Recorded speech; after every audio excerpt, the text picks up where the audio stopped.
জন্ম আমার নবীর যুগে হলে কেমন হতো। জন্ম আমার নবীর যুগে হলে কেমন হতো। দুনয়নে রাসূল পাক দেখিলে কেমন হতো।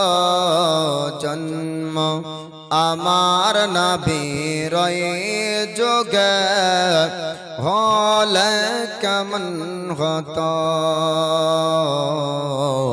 জন্ম আমার নবীর যুগে হলে কেমন হতো। আস্তো বেশে হাজেরাতে বিলালের মধুর আযান। মোহব্বতে বলুন সুবহানাল্লাহ। আস্তো বেশে হাজরাতে বিলালের মধুর আযান। যে আজানে ছিল এমন প্রেম খুশি রহমান দয়ার নবীর পিছে নামাজ। দয়ার নবীর পিছে নামাজ পড়লে কেমন হতো। জন্ম আমার নবীর যুগে হলে কেমন হতো। দুনয়নে রাসূল পাক দেখিলে কেমন হতো। দুনয়নে রাসূল পাক দেখিলে কেমন হতো। জন্ম আমার নবীর যুগে হলে কেমন হতো। জন্ম আমার নবীর যুগে হলে কেমন হতো। দিনী কত আলোচনায় থাকতাম আমরা বাঁধম। মোহব্বতে বলুন সুবহানাল্লাহ। দিনী কত আলোচনায় থাকতাম আমরা বাঁধম। দিনী কত আলোচনায় থাকতাম আমরা বাঁধম। সামনে রাসূল পাক হতো পাশে সাহাবাগণ। আবু বকর উমর, আবু বকর উমর উসমান আলীর সঙ্গী কেমন হতো। জন্ম আমার নবীর যুগে হলে কেমন হতো। জন্ম আমার নবীর যুগে হলে কেমন হতো। দুনয়নে রাসূল পাক দেখিলে কেমন হতো। দুনয়নে রাসূল পাক দেখিলে কেমন হতো।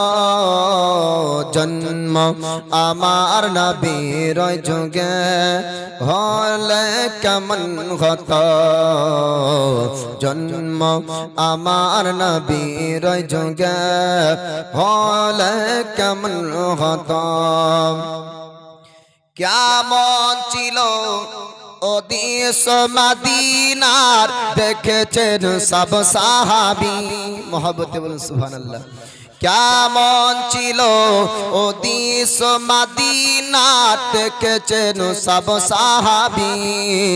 খেলছে হাসান ও হোসাইন আছেন দয়ার নবী।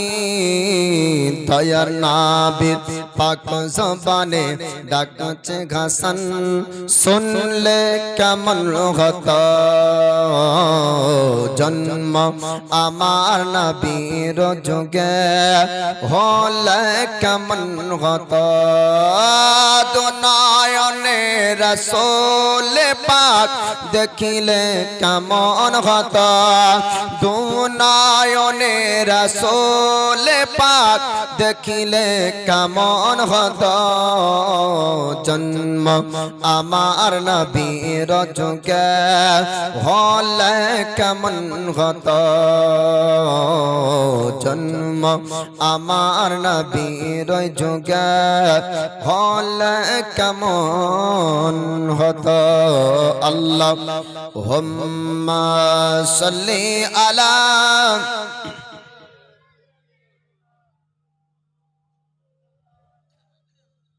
মুহাম্মাদ ওয়ালা আলি সাইয়্যিদিনা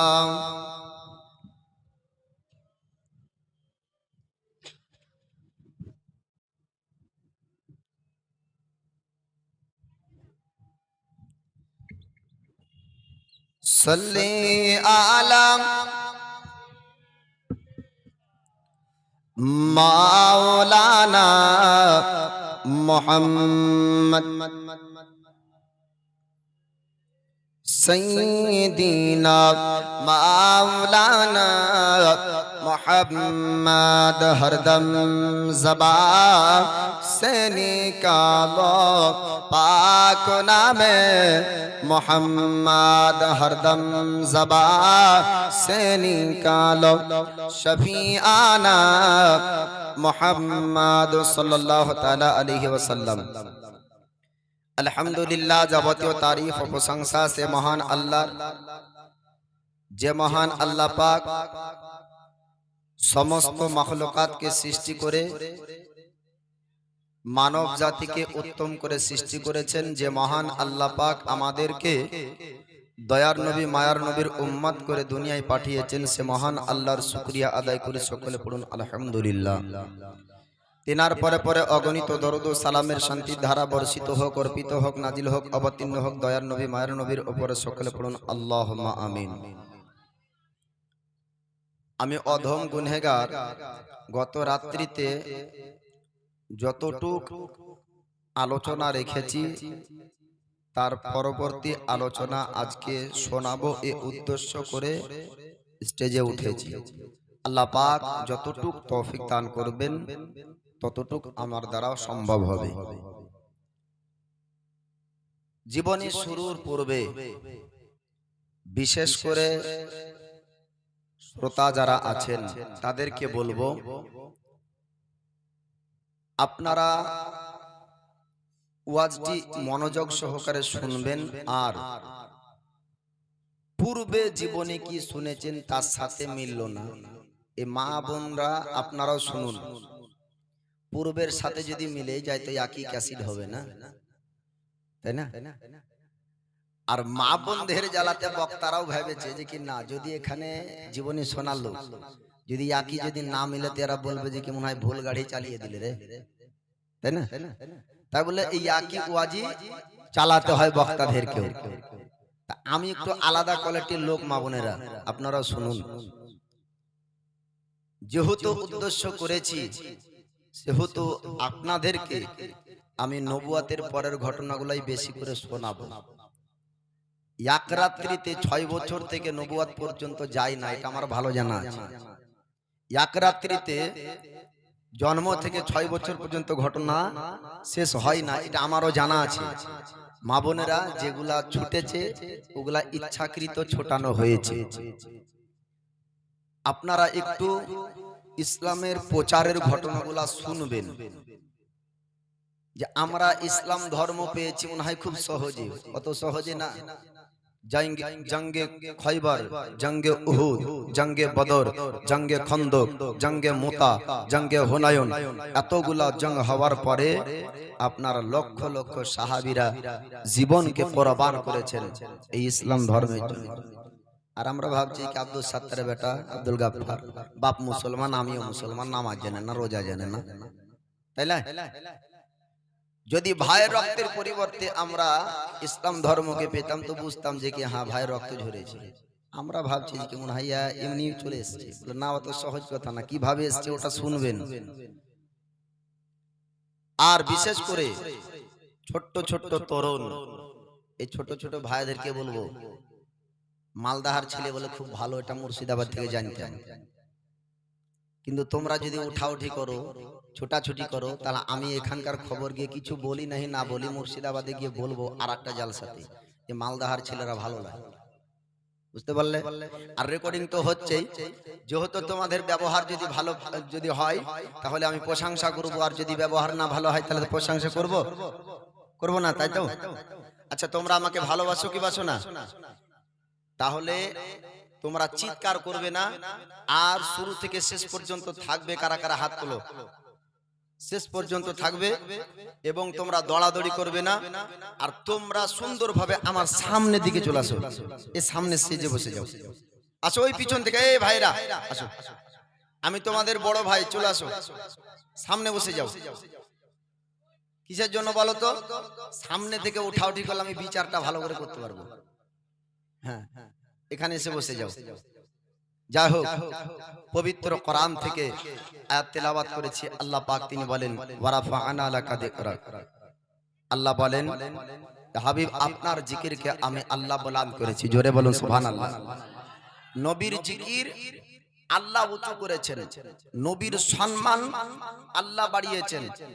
মহান আল্লাহ তাবারাক ওয়া তাআলা আমার দয়ার নবী, মায়ার নবীর ইজ্জত সম্মান সকলের থেকে উঁচু করেছেন।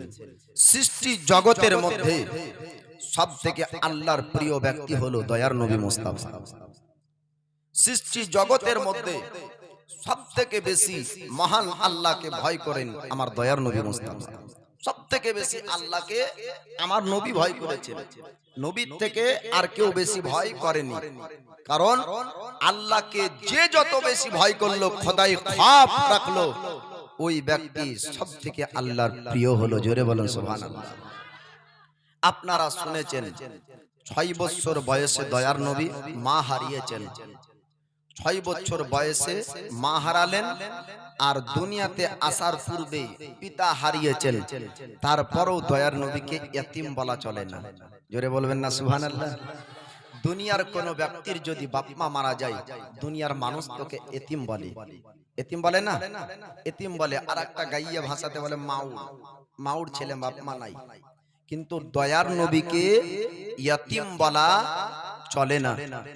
দয়ার নবী, মায়ার নবী 6 বছর বয়সে মা হারালেন। মক্কা নগরী থেকে, মক্কার জমিন থেকে ওয়াহাব বিন মান্নাফ মদিনায় নানার বাড়ি ওয়াহাব বিন মান্নাফের ঘরে উম্মে আয়মান হযরত আমিনার ঘরের বান্দি ছিলেন। উম্মে আয়মানকে সঙ্গে নিয়ে 6 বছর বয়সে আব্বার মাজার জিয়ারত করে দয়ার নবী, মায়ার নবী মদিনাতে যাবেন। আর মদিনাবাসীদেরকে ওয়াহাব বিন মান্নাফ খবর দিয়েছে, সুন্দর চেহারার অধিকারী ব্যক্তিকে যদি তোমরা দেখতে চাও, ওয়াহাব বিন মান্নাফের ঘরে আসো। জোরে বলুন সুবহানাল্লাহ। আল্লাহ পাক আল্লাহ তাআলা আপনার নূরের পয়গম্বরকে মক্কার জমিনে আপনার পাঠালেন। 6 বছর বয়সে মক্কা থেকে আপনার মদিনায় যাবে। ওয়াহাব বিন মান্নাফ মদিনার বাসিন্দাদেরকে আপনার বলেছিলেন, ও মদিনার বাসিন্দারা, সুন্দর মানব যদি তোমরা দেখতে চাও, নূরের মানুষ যদি তোমরা দেখতে চাও, সুন্দর চেহারার ব্যক্তিকে যদি তোমরা দেখতে চাও, আজকে আমার ঘরে আসো। আমার নাতি আসবে মক্কা শহর থেকে, আব্দুল মুত্তালিবের কাছ থেকে বিদায় নিয়ে আমিনা আমার রাসূলুল্লাহকে নিয়ে আপনার চললেন মক্কার জমিন থেকে আপনার মদিনাতে আপনার কদম রাখবেন। রাস্তায় আব্বার মাজার দেখতে পাওয়া যায়, কবর আপনার জিয়ারত করলেন, ওখান থেকে আপনার চললেন মদিনাতে।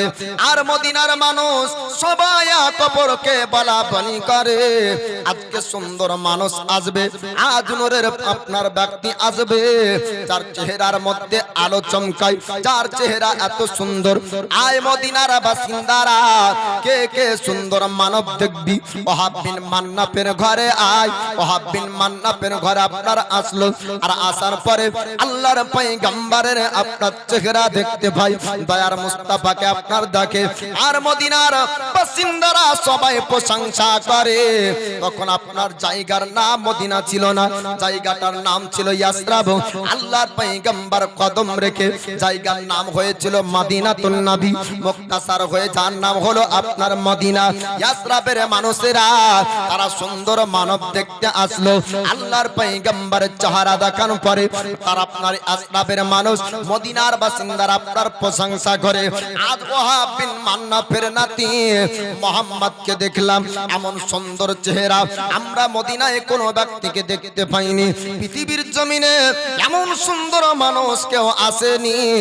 আজ সুন্দর মানুষের চেহারা আমরা দেখতে পেলাম, সবাই আপনার প্রশংসা করে। একদিন থাকার পরে আল্লাহর নবী, আল্লাহর পয়গম্বর তিনি মদিনা থেকে আপনার মক্কার জমিনে আসবেন। রাস্তাতে আপনার আর আসা হলো না, মক্কার জমিন পর্যন্ত পৌঁছালেন না, আপনার রাস্তায় ইন্তেকাল হলো মা জননী। আপনাদেরকে শোনাবো আজ নবুয়াতের আগ পর্যন্ত ঘটনা। আল্লাহর পয়গম্বরের মা হযরত আমিনার আপনার রাস্তায় ইন্তেকাল হয়। রাস্তাতে আপনার দাফনের কাজ সমাপ্ত হলো। উম্মে আইমান রাসূলুল্লাহকে নিয়ে মক্কার জমিনে আপনার আসলেন। আর মক্কার জমিনে আসার পরে আব্দুল মুত্তালিবকে আপনার জানিয়ে দেয়, ওগো আব্দুল মুত্তালিব, আপনার বৌমা পৃথিবীর জমিনে নাই, আপনার পিতা মুহাম্মদ মা হারিয়েছে। আব্দুল মুত্তালিব তিনি আপনার বললেন, উম্মে আইমান, মায়ের মতন তোমাকে দেখভাল করতে হবে মুহাম্মাদের। উম্মে আইমান দয়ার পয়গম্বরকে অত্যন্ত আপনার ভালোবাসতেন, সন্তানের মতন গোসল দিতেন, সুন্দর করে আতর খুশবু আপনার লাগিয়ে দিতেন, পোশাক আপনার পরিবর্তন করতেন, পোশাক পরিধান করাতেন। উম্মে আইমান দেখভাল করলেন। পিতা হারালেন পৃথিবীর জমিনে আসার পূর্বে, মা হারালেন আপনার 6 বছর বয়সে। আপনার দাদু আব্দুল মুত্তালিব 2 বছর পরে তিনিও আপনার বিদায় নিচ্ছেন। 8 বছর বয়স নবীন হলো। আল্লাহর পয়গম্বর আব্দুল মুত্তালিবকে আপনার হারালেন 8 বছর বয়সে। আব্দুল মুত্তালিবের আপনার ইন্তেকাল হলো। চাচা আবু তালিবের কাছে আপনার থাকতে লাগলেন। চাচা আবু তালিব 8 বছর দয়ার পয়গম্বরের মুস্তাফার বয়স। আবু তালিব নিজের সন্তানের মতন আপনার দেখতে লাগলেন। আবু তালিব পবিত্র ঘর কাবা, ওই কাবার মুতাল্লি হলেন। কাবার আপনার দেখভালের দায়িত্ব পেলেন। কুরাইশের খানদানের সরদার যারা হতো তারা পবিত্র ঘর কাবার দায়িত্ব আপনার পেত। আব্দুল মুত্তালিবের পরে আবু তালিব কাবার আপনার দায়িত্ব পেল। আবু তালিব আপনার দয়ার পয়গম্বর মুস্তাফাকে আপনার 8 বছর বয়স থেকে আরম্ভ করে প্রায় কমবেশ 50 বছর বয়স পর্যন্ত সমস্ত আপনার দেখভাল আবু তালিব চাচা আপনার করেছিল। আপনার 8 বছর বয়স থেকে আবু তালিবের কাছে থাকতে লাগলেন। 6 বছর বয়সে মা হারালেন, 6 বছর বয়সে মার ইন্তেকাল হলো। 8 বছর বয়সে আব্দুল মুত্তালিবের ইন্তেকাল হলো। 8 বছর বয়স থেকে আবু তালিবের কাছে থাকতে লাগলেন। আর নবীর মা আমিনার যে বান্দি উম্মে আইমান, এই উম্মে আইমান দয়ার নবীকে ভালোবাসতেন, আপনার দেখভাল করতেন।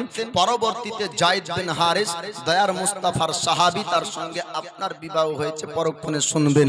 তো 8 বছর বয়সে আল্লাহর নবীর একটি দোয়ার বরকতে এমন মক্কার জমিনে বারিশ পানি হয়েছিল যা পূর্বে কোনোদিন হয়নি। জোরে বলুন সুবহানাল্লাহ। আল্লাহ নবী হাবিবুল্লাহ 8 বছর আপনার বয়স, মক্কার জমিনে আপনার দীর্ঘদিন ধরে পানি হয়নি। এবার মক্কার মানুষ তারা বলল, আপনার যখন পানি বর্ষণ হয় না, যখন কোনো মুশকিলে পড়ে যায়, যখন কোনো সমস্যা হয়ে যায়, সমাধানের জন্য আমরা কাবা ঘরের কাছে যাই। কাবার মুতাল্লি যে থাকে আপনার ওই ব্যক্তির কাছে যাই, কুরাইশের সরদারের কাছে যাওয়া হয়। আর ওই ব্যক্তিকে বলা হয় কাবা পাক কাছ থেকে আপনারা দোয়া করুন। আমরা ওই রকম ভাবে আমরা যাব আবু তালিবের কাছে। সুন্দর চেহারার একজন বুড়া ব্যক্তি মক্কার মানুষদেরকে বলল, ও মক্কার জমিনের মানুষেরা, তোমরা কাবার কাছে চলো। আবু তালিবকে বলবো আল্লাহর কাছে দোয়া করবে, পানি আল্লাহ পাক দিবেন, পানি বর্ষণ হবে, বৃষ্টি হবে, মাটি পর্যন্ত আপনার শুকে যায়, চতুষ্পার জানোয়াররা পানি পান করতে পায় না। আল্লাহর পয়গম্বরের বয়স 8 বছর। যখন মানুষ আবু তালিবের কাছে আসলো, আসার পরে বলল, ও কুরাইশের সরদার, ও গো পবিত্র ঘর কাবার মুতাল্লি, আপনার কাছে আমরা এসেছি। দীর্ঘদিন ধরে মক্কার জমিনে পানি বর্ষণ হয়নি, দীর্ঘদিন বৃষ্টি হয়নি। বৃষ্টি না হওয়ার কারণে পশু পাখি পর্যন্ত পানি পান করতে পায় না, মাটি পর্যন্ত শুকে যায়, ঘাসগুলা শুকে যায়। আপনি একটু দোয়া করুন, কাবার কাছে চলুন, কাবা শরীফের কাছে গিয়ে দোয়া করবেন, আল্লাহ যেন পানি বর্ষণ দেয়, আল্লাহ যেন বৃষ্টি দেয়। এবার আবু তালিব বললেন, ও ভাতিজা মুহাম্মদ, কাবার কাছে চলো, আল্লাহর কাছে দোয়া করতে হবে পানির জন্য। আমার দয়ার পয়গম্বরকে নিয়ে যায়। 8 বছর বয়সে নবীজি কাবার কাছে গিয়ে আপনার কাবাতে পিঠ লাগিয়ে দিলেন। এবার কাবাতে পিঠ লাগিয়ে দোয়া করলেন আল্লাহর কাছে। মানুষ তারা চিন্তা ভাবনা করলো আবু তালিবের দোয়াতে পানি হয় না, না, আবু তালিবের দোয়াতে না, ওই পানি হয়েছিল আমার রাসূলুল্লাহর দোয়ায়। জোরে বলুন। মানুষ সবাই ভাবছে আবু তালিব হাত তুলবে আর তার সঙ্গে আমরাও হাত তুলবো, পানি হবে। কিন্তু পানি হয়েছে আবু তালিবের হাতের জন্য না, পানি হয়েছে আমার নবীর হাতের জন্য। জোরে বলুন সুবহানাল্লাহ। মক্কার বাসিন্দারা আবু তালিবকে বলল, আপনি দোয়া করুন। আবু তালিব হাত তুলে, মক্কাবাসীরা তারা আপনার হাত তুললো। আমার দয়ার পয়গম্বর 8 বছর বয়সের নবী আপনার কাবার কাছে কাবার সঙ্গে পিঠ লাগিয়ে দোয়া আপনার করলেন। আমার আল্লাহ পাক দোয়া কবুল করে। এত পানি হয়েছিল, এত পানি আপনার হয়েছিল, মক্কাবাসীরা তারা আপনার বলেছিল, আবু তালিব আজ পর্যন্ত মক্কার জমিনে এমন ভাবে পানি হয়নি, আজ যতটা পানি হয়েছে আপনার এতটা পানি কোনোদিন পাওয়া যায়নি। মক্কাবাসীরা আপনার খুশি হয়ে গেল। আল্লাহর পয়গম্বরের আস্তে আস্তে আস্তে আস্তে বয়স আপনার বেড়ে যায়। 12 বছর বয়স আপনার যখন পৌঁছায়, আশ্চর্যের কিছু কথা আপনাদেরকে বলবো। আমার নবী আপনার ব্যবসার শিক্ষা আপনার করেছেন আবু তালিবের কাছ থেকে। আপনার খানদানি পেশা ছিল, খানদানি আপনার অভ্যাস ছিল ব্যবসা বাণিজ্য করা। আল্লাহর পয়গম্বর 12 বছর বয়সে আবু তালিবের সঙ্গে প্রথম সফর করেন মুলকে শামের মাশহুর বাজার বসরার বাজার। আল্লাহর নবীকে আপনার রাস্তায় নিয়ে যায়। রাহিব নামক একজন ব্যক্তি, রাহিব আপনার দেখতে পায়। রাহিম জিজ্ঞেস করলো আবু তালিবকে, আবু তালিব সঙ্গে যাকে এনেছো তার পরিচয় একটু জানিয়ে দাও। বলে এর পরিচয় কেন জিজ্ঞেস করো বলো। রাহিম বলল, আবু তালিব এই ব্যক্তি সাধারণ মানুষ না। আপনার রাহিব পণ্ডিত বলল, ও আবু তালিব শোনো, আল্লাহ পাক তাওরীত ইনজিল কিতাবের মধ্যে আপনার জানিয়ে দেয় আখিরি জামানার পয়গম্বর হয়ে মক্কার জমিনে একজন ব্যক্তি আসবে, আল্লাহর নবী হয়ে আসবেন। এই ব্যক্তিকে সাধারণ মানুষের থেকে আলাদা দেখতে পাওয়া যায়। দেখার পর বুঝেছিলেন। রাহিম আপনার পণ্ডিত বলল, ওগো আবু তালিব আপনি শুনুন শুনুন, এই ব্যক্তি সাধারণ মানুষ না, এর পরিচয় একটু জানতে হবে। নাম পরিচয় আপনি শুনিয়ে দেন। আবু তালিব আপনার বললেন, এর নাম হলো মুহাম্মদ, কুরাইশ খানদানের ব্যক্তি, পিতার নাম হলো আব্দুল্লাহ। আমার ভাতিজা, আমি বসরার বাজার নিয়ে যাব, আমি ব্যবসার জন্য আমার ভাতিজাকে বসরার বাজার বাজার নিয়ে যেতে চায়। রাহিব বলল, ওগো আবু তালিব আপনি শুনুন, এই ব্যক্তিকে নিয়ে আপনি বসরার বাজার যাবেন না। ইহুদি থাকবে, নাসারা থাকবে, বেধর্মীরা থাকবে। এই ব্যক্তিকে দেখে যদি চিনতে পারে ইনি আখিরি জামানার পয়গম্বর, তবে ইনাকে আপনার আঘাত করবে। সাধারণ মানুষ ইনি না, ইনি হলেন আলাদা আল্লাহর পয়গম্বর। এই ব্যক্তিকে আপনি মক্কার জমিনে নিয়ে যান, এই ব্যক্তিকে বসরার বাজার নিয়ে যাবেন না। রাহিবের কথা শুনে আবু তালিবের মনে ভয় হলো, এই ব্যক্তিকে নিয়ে যদি আমি বসরার বাজার যাই, তারা যদি আক্রমণ করে, তখন তাদের আক্রমণে আমি তাদের সঙ্গে মোকাবেলা করতে পারবো না। তাই বসরার বাজার না গিয়ে আপনার পুনরায় রওনা হলেন মক্কা শহরে। মক্কার জমিনে আপনার চলে আসলেন আল্লাহর পয়গম্বর। 12 বছর বয়স আপনার প্রথম মুলকে সামের স্বপন করেন। আল্লাহর নবীর আখলাক চরিত্র গুণের কথা পুরো মক্কাবাসী তারা আপনার জানতো। মক্কাবাসীরা নবীর ব্যবহার আপনার দেখে বলেছিল আল আমিন, আপনার আমানতদার বিশ্বাসী ব্যক্তি যদি কোনো ব্যক্তি থাকে, কুরাইশ খানদানের আল আমিন মোহাম্মদ। জোরে বলুন সুবহানাল্লাহ। দয়ার নবী মায়ার নবীর আপনার 8 বছর বয়স থেকে 6 বছর বয়স থেকে মক্কা শহরে থাকতে লাগলেন। 8 বছর বয়সে দাদু হারালেন, আর 8 বছর বয়স থেকে আবু তালিবের সঙ্গে থাকে। আর আবু তালিবের সঙ্গে ব্যবসা বাণিজ্যের জন্য যেখানে আবু তালিব যায়, আমাদের দয়ার নবী মুস্তাফাকে সঙ্গে সঙ্গে নিয়ে যায়। কোন সময়তে আলাদা রেখে যেত না। কেন? এত মোহাম্মদ দয়ার মুস্তাফাকে এত বেশি ভালোবাসতো, শেষ পর্যন্ত ঈমান আনেনি, মুসলমান হয়নি, কিন্তু ভালোবাসার দিক দিয়ে কোনো ত্রুটি তার মধ্যে ছিল না। শেষ পর্যন্ত দয়ার নবী মায়ার নবীর গুণ ব্যবহার নম্রতা দেখে মক্কাবাসীরা বলেছিল যে এই আল আমিন মোহাম্মদ হলো মক্কার প্রত্যেকটি ছেলে প্রত্যেকটি ব্যক্তি থেকে আলাদা। জোরে বলুন সুবহানাল্লাহ। আল্লাহর নবী হাবিবুল্লাহর অল্প বয়সে নবী যেটি ফয়সালা দিতেন, মক্কার বড় বড় সরদারেরা নবীর ফয়সালা গ্রহণ করে নিত। 20 বছর বয়স যখন নবীর, তখন জঙ্গে ফজর হয়েছিল। আগে মক্কা শহরে মক্কায় একটি নিয়ম ছিল, খানদানে খানদানে যুদ্ধ হতো। কি হতো? জাহিলিয়াতের সময় এক গোষ্ঠীর সঙ্গে আর একটা গোষ্ঠীর যুদ্ধ হতো। গোষ্ঠী বুঝতে পারছেন? এক বংশ থেকে এক বংশের সঙ্গে আর এক বংশের যুদ্ধ হতো। প্রতি বছর লাগাতার এরকম যুদ্ধ হওয়াতে মক্কার মানুষ মারা যেত। কেউ আপনার বিবি বেওয়া হতো, কারো আপনার মা আপনার সন্তান হারা হতো, কোন ব্যক্তি আপনার এতিম হতো, বাপ হারা হতো। এই রকম পরিস্থিতি দেখে জঙ্গে ফজর কুরাইশের সঙ্গে আপনার কায়েস খানদারের যুদ্ধ। দয়ার নবী মায়ার নবী দেখলেন যে কুরাইশ হকের ওপর আছে, কুরাইশ হকের ওপর আছে।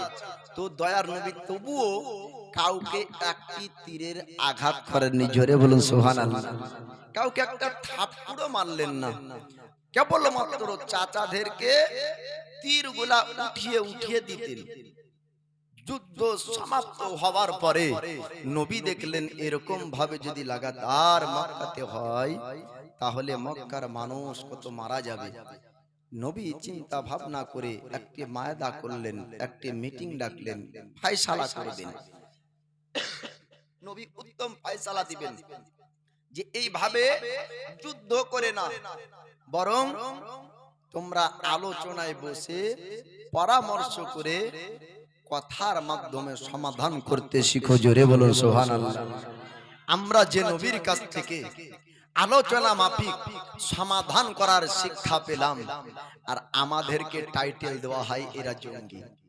জি, আমাদের নবী শিক্ষা দিয়েছেন যে প্রয়োজন যদি হয় আলোচনায় বসে যাও, সমাধান করো, তরবারি উঠানোর প্রয়োজন নাই। জোরে বলুন সুবহানাল্লাহ।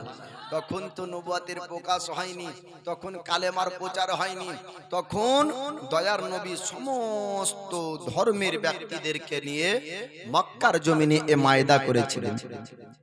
আল্লাহ নবী হাবিবুল্লাহর 20 বছর আপনার বয়স যখন হয়ে যায়, আপনার জঙ্গে ফজরের পরে আল্লাহ নবী বললেন, ও মক্কাবাসীরা, ও প্রত্যেকটি খানদানের সরদারেরা, তোমরা শোনো শোনো, আমি তোমাদেরকে একটা কথা বলবো। আল্লাহর পয়গম্বর হাবিবুল্লাহ তিনি আপনার মায়দা করলেন, মীমাংসা করেন। ও মক্কাবাসী তোমরা শোনো, যদি কোনো সমস্যার সম্মুখীন হও তবে তোমরা যুদ্ধ করবে না, খানদানে খানদানে তোমাদের লড়াই বন্ধ করতে হবে, তোমরা আলোচনা মাফিক তোমরা সমাধান করতে শিখো। পুরো মক্কাবাসীরা বলল, মুহাম্মাদের ফয়সালা উত্তম ফয়সালা, আল্লাহর নবীর আপনার মীমাংসা, সবাই খুশি হয়ে যায়। দয়ার পয়গম্বরের ফয়সালা আপনার সবাই গ্রহণ করলো। আল্লাহর নবী তিনি আপনার বলেছেন, আমি এই মায়দা করার পরে, আমি এই মীমাংসা করার পরে এত খুশি হয়েছিলাম, এত খুশি হয়েছিলাম, আমাকে যদি কোনো ব্যক্তি সুন্দর সুন্দর দুটো ঘোড়া দিত, আমি মুহাম্মদ যতটা খুশি না হতাম তার থেকে বেশি খুশি হয়েছি যখন মক্কাবাসীরা বলল, আর মক্কার জমিনে রক্তাক্ত হবে না, আর মক্কার জমিনে রক্ত ঝরবে না, আর কেউ মারা যাবে না, আর কারো দ্বারাতে কেউ হত্যা হবে না, আর কারো দ্বারাতে কেউ কতল হবে না, কারো ওপর তরবারি চলবে না। আল্লাহর নবী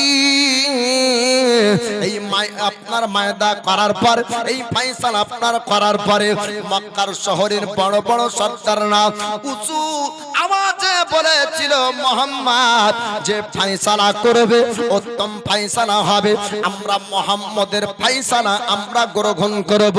কোন খানদানের মধ্যে যদি কোনো সমস্যা হতো তার আপনার বলতো, কুরাইশের উত্তম ফয়সালাকারী মুহাম্মদকে ডাক দাও, মুহাম্মদ যেটা রায় দিবে আমরা ওটা গ্রহণ করব। বড় বড় সর্দাররা আমার দয়ার পয়গম্বরের আপনার রায় ফয়সালাকে গ্রহণ করে নিত। আল্লাহর নবী হাবিবুল্লাহ আল্লাহর পয়গম্বরের আপনার বয়স আস্তে আস্তে বাড়ে।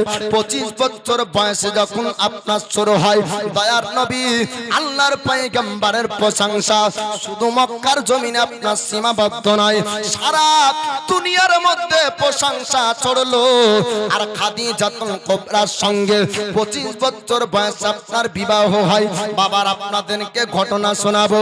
আল্লাহর নবী আমাদের জন্য আপনার কি করেছেন, নবীর ইসলাম প্রচারের ঘটনা আপনারা শুনবেন। তবে আপনার শুনুন, 25 বছর বয়সে খাদিজাতুল কুবরার খাস একজন গোলাম ছিল, নাম তার আপনার মিসরা। মিসরাকে খাদিজাতুল কুবরা বললেন, মিসরা রে, পুরো মক্কার জমিনের মধ্যে দেখ দেখ আমানতদার বিশ্বাসী ব্যক্তি, আমানতদার বিশ্বাসী ব্যক্তি কোন ব্যক্তিকে পাওয়া যাবে যে আমানতের খেয়ানত করবে না। মিসরা বলল, ওগো খাদিজা, আমি পুরো মক্কার জমিনে মানুষদেরকে জিজ্ঞেস করব, যেই ব্যক্তির নাম প্রশংসা বেশি উঠবে ওই ব্যক্তির নাম আপনাকে বলবো। মিসরা বের হয়ে গেল মক্কার জমিনের গলিতে, আর মক্কার মানুষদেরকে জিজ্ঞেস করে, ও মক্কার মানুষেরা, ও আরবের মানুষেরা, তোমরা একটু জানিয়ে দাও আমানতদার বিশ্বাসী কোন ব্যক্তি আছে, আমানতের খেয়ানত করবে না, যার মধ্যে সততা থাকবে, ওই ব্যক্তির নাম ও পরিচয় জানতে চায়। মক্কার যে মানুষকে জিজ্ঞেস করেছিল একই কথা সবাই বলে, আমানতদার বিশ্বাসী ব্যক্তির নাম হলো আল আমিন মুহাম্মদ। জোরে বলুন সুবহানাল্লাহ। আমার নবীর নাম সবাই আপনার করেছিল। মিসরা আপনার পুরো মক্কার মানুষদেরকে জিজ্ঞেস করার পর খাদিজাতুল কুবরার কাছে গিয়েছিলেন, ওগো খাদিজা, আপনি শুনুন শুনুন, আমি পুরো মক্কার মানুষদেরকে জিজ্ঞেস করলাম, সবাই একজনের নাম ব্যবহার করলো, নাম তার আল আমিন মুহাম্মদ। আমরা যার কাছেই যাই একজনারই নাম বলে আল আমিন মোহাম্মদের মতন আমার আপনার বিশ্বাসী ব্যক্তি আর দ্বিতীয় কোনো ব্যক্তি নাই। ওই ব্যক্তির নাম সবাই করেছে। খাদিজাতুল কুবরা আপনার বলে উঠলেন, ওগো মিসরা, যাও যাও ওই ব্যক্তিকে ডাক দাও, আমার মালের সমস্ত দায়িত্বের ভার আমি তার হাতে তুলে দিব। সে বুসরার বাজার নিয়ে যাবে, আমার মাল নিয়ে যায়, যাদেরকে দায়িত্ব দিই হয়তো ব্যবসায়ী টাকা হয় এক, আমাকে এনে জমা দেয় আর এক। বুঝতে পারলেন? দুনিয়াতে যেমন ভেজালি আছে, ও ভেজালি তখনও ছিল। তো দয়ার নবী মায়ার নবীর নাম খাদিজাতুল কুবরা যখন শুনলেন যে আমার আপনার বিশ্বাসী ব্যক্তি আল আমিন মোহাম্মদ, বলে তাকে ডাক দাও, আমি তাকে প্রয়োজনে ডবল পয়সা দিব। মিসরা আপনার চলল মক্কার জমিনে, যাওয়ার পরে নবীর সঙ্গে সাক্ষাৎ করলো। আল্লাহর নবীকে বললেন, আল্লাহর নবীকে আপনার বলল, ওগো আল আমিন মোহাম্মদ, আপনাকে খাদিজাতুল কুবরার মালের দায়িত্ব নিতে হবে, আপনাকে বসরার বাজার যেতে হবে। আল্লাহর নবী হাবিবুল্লাহ তিনি আপনার বললেন, আমার চাচা আবু তালিবকে জিজ্ঞেস না করা পর্যন্ত আমি মোহাম্মদ সিদ্ধান্ত নিতে পারবো না। আমার নবী জিজ্ঞেস করলেন আবু তালিবকে।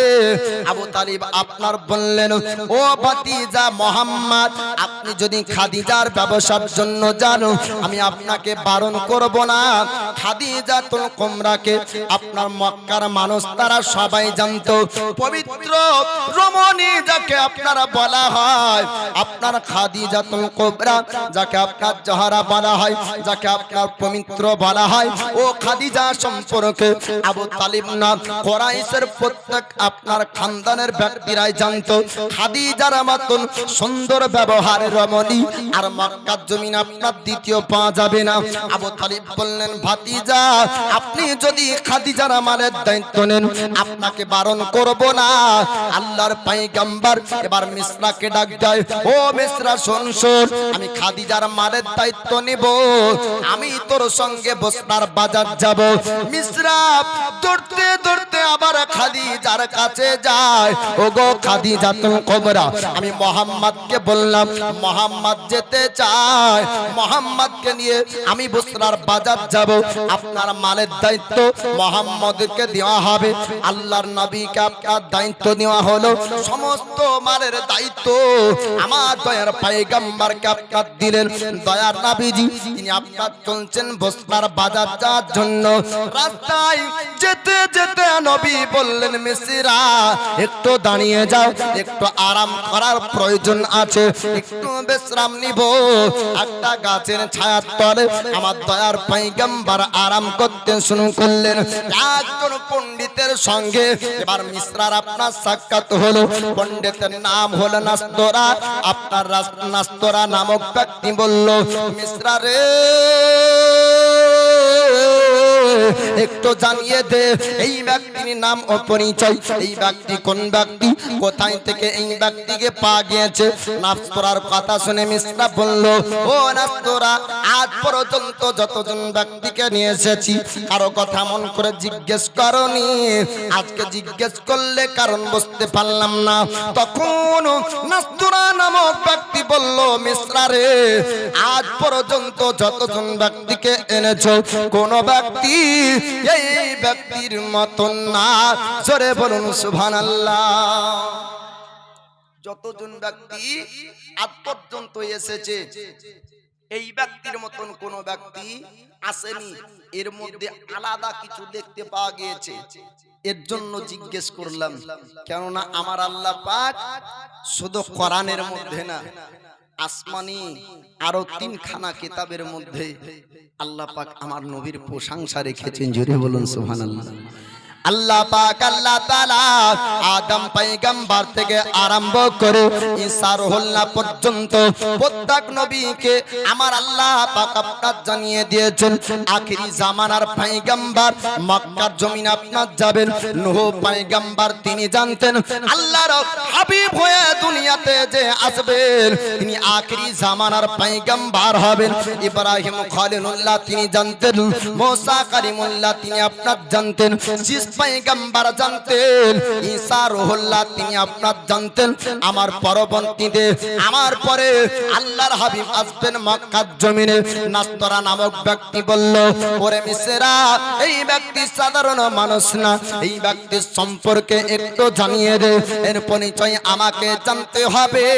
তখন মিসরা আপনার বলল, ও নাস্তরা শোন শোন, এই ব্যক্তির নাম হলো মুহাম্মদ, বাড়ি হলো মক্কা শহরে, খানদানের নাম হলো কুরাইশ, পিতার নাম হলো আব্দুল্লাহ, মায়ের নাম হলো আমিনা।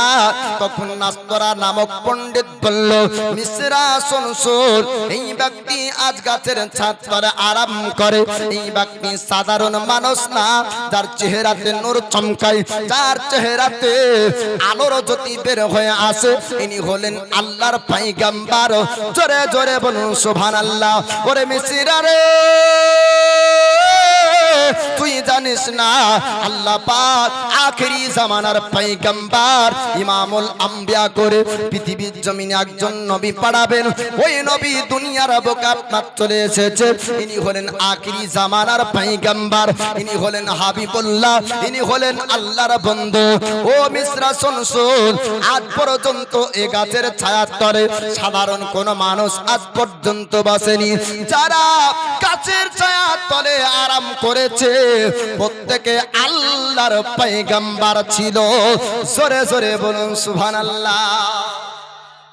মিসরা, এই গাছের ছায়ার তলে সাধারণ মানুষ তো আরাম করে না, আর এ ব্যক্তির চেহারাতে নূর চমকায়, কেউ সাধারণ মানুষ না। বলুন সুবহানাল্লাহ। মিসরা বলল, নাস্তরা, আমরা আল আমিন বলে জানি, আখলাক চরিত্রের মধ্যে আজ পর্যন্ত দোষ আসেনি, কোন ব্যক্তিকে আঘাত দেয়নি, কোন ব্যক্তিকে দুঃখ দেয়নি, কোন ব্যক্তিকে কষ্ট দেয়নি, কোন ব্যক্তির সঙ্গে অন্যায় করেনি। কেউ আজ পর্যন্ত মুহাম্মাদের সঙ্গে কেউ অন্যায় করেনি। তবে নবী সম্পর্কে জানা ছিল না। নাস্তরা নামক পণ্ডিত বলল, ও মিসরা শুন, আল্লাহ পাক আসমানি কিতাবের মধ্যে জানিয়ে দেয়, ইনজিল তাওরাত জবুর কিতাবের মধ্যে ইনার প্রশংসা আল্লাহ পাক করেছেন।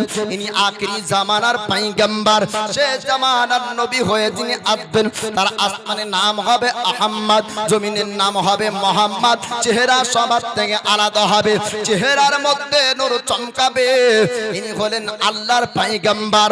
তবে কয়েকটা কথা বলবো, এই ব্যক্তিকে যেহেতু তুমি পেয়েছো, এই ব্যক্তির তাজিম করতে হবে। যিনি এই ব্যক্তি যেদিন নবুয়তের প্রকাশ করবে, খবরদার খবরদার অস্বীকার করবে না, কেননা ইনার জবানে জিন্দেগিতে কোনোদিন মিথ্যা বের হবে না। জোরে বলুন সুবহানাল্লাহ। সাধারণ মানুষ আপনার মিথ্যা বলতে পারে, সাধারণ মানুষ ভুল করতে পারে, এই ব্যক্তি ভুল করবে না, এই ব্যক্তি মিথ্যা দাওয়া করবে না। যেদিন নবুয়তের প্রকাশ হবে, যেদিন নবুয়তের প্রকাশ ঘটবে, কালেমার প্রচার করবে, মিসরা তুমি যদি তার সঙ্গে থাকো, তার কালেমাকে বিশ্বাস করবে, তার প্রতি ঈমান আনবে, আল্লাহকে বিশ্বাস করবে, আল্লাহর পয়গম্বর বলে ইনাকে মানবে, এমন কথা আপনার নাস্তরা বলল। মিসরা আপনার শুনে নাই। মিসরা বলল, নাস্তরা, আমি যদি ইনার নবুয়তের প্রকাশের সময় থাকি, ইনাকে আল্লাহর পয়গম্বর বলে মানব, ইনার প্রতি ঈমান আনব। আপনার রাস্তায় কথাবার্তা চলল, কথাবার্তা আপনার শেষ হয়।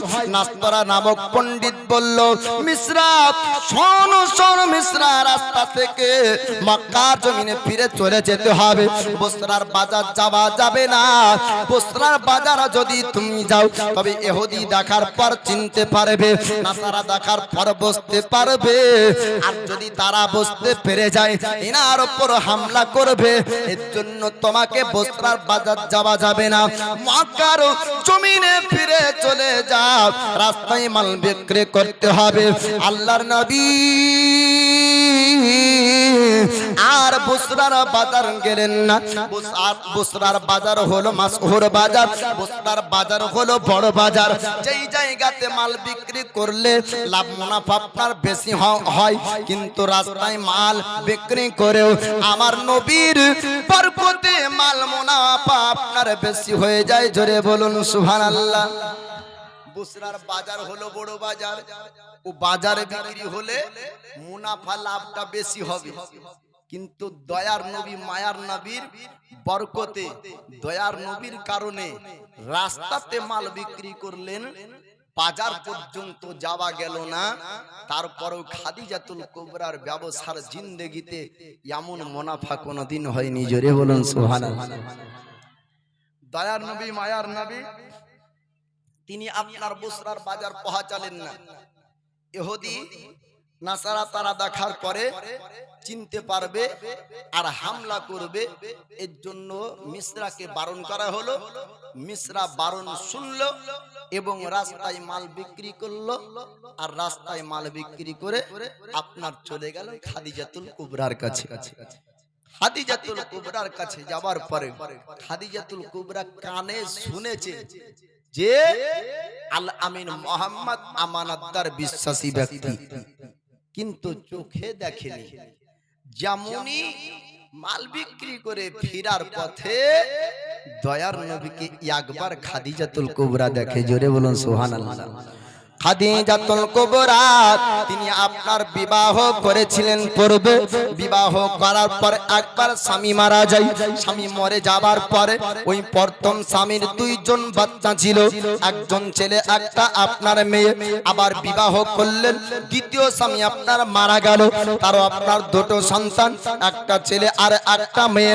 খাদিজা জিন্দেগিতে আর বিবাহ করব না এমন কথা আপনার বলেছিলেন।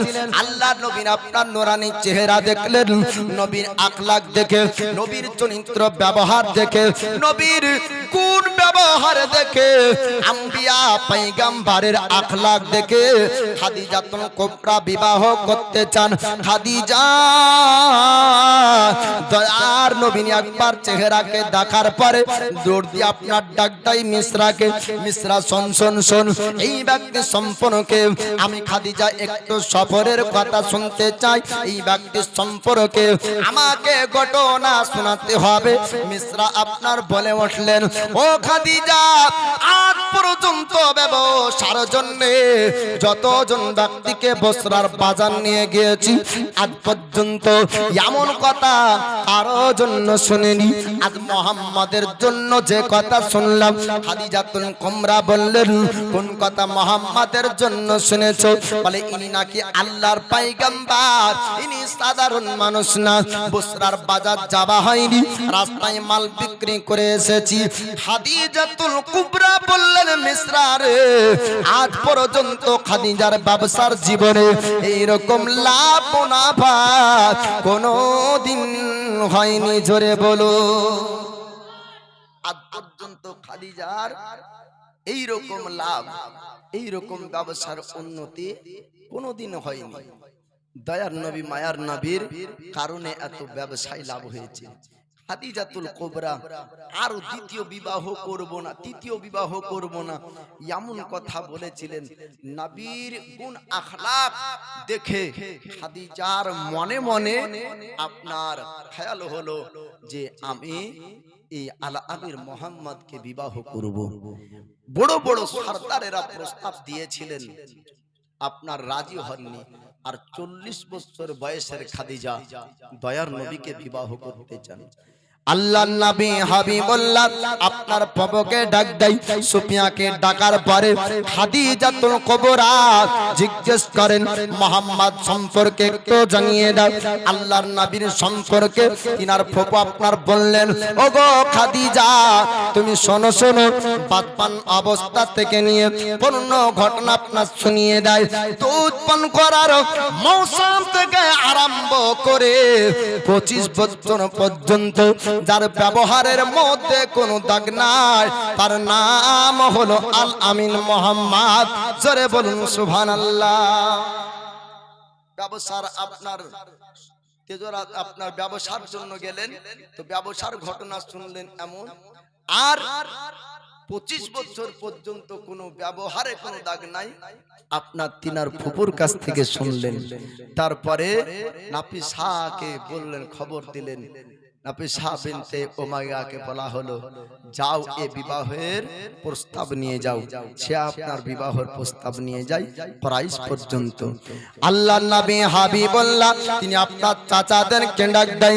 আবু তালিবকে বলা হলো, ওগো চাচা আবু তালিব, খাদিজার সঙ্গে আমার বিবাহের প্রস্তাব আছে, আপনি বলুন বলুন আপনি রাজি আছেন কিনা?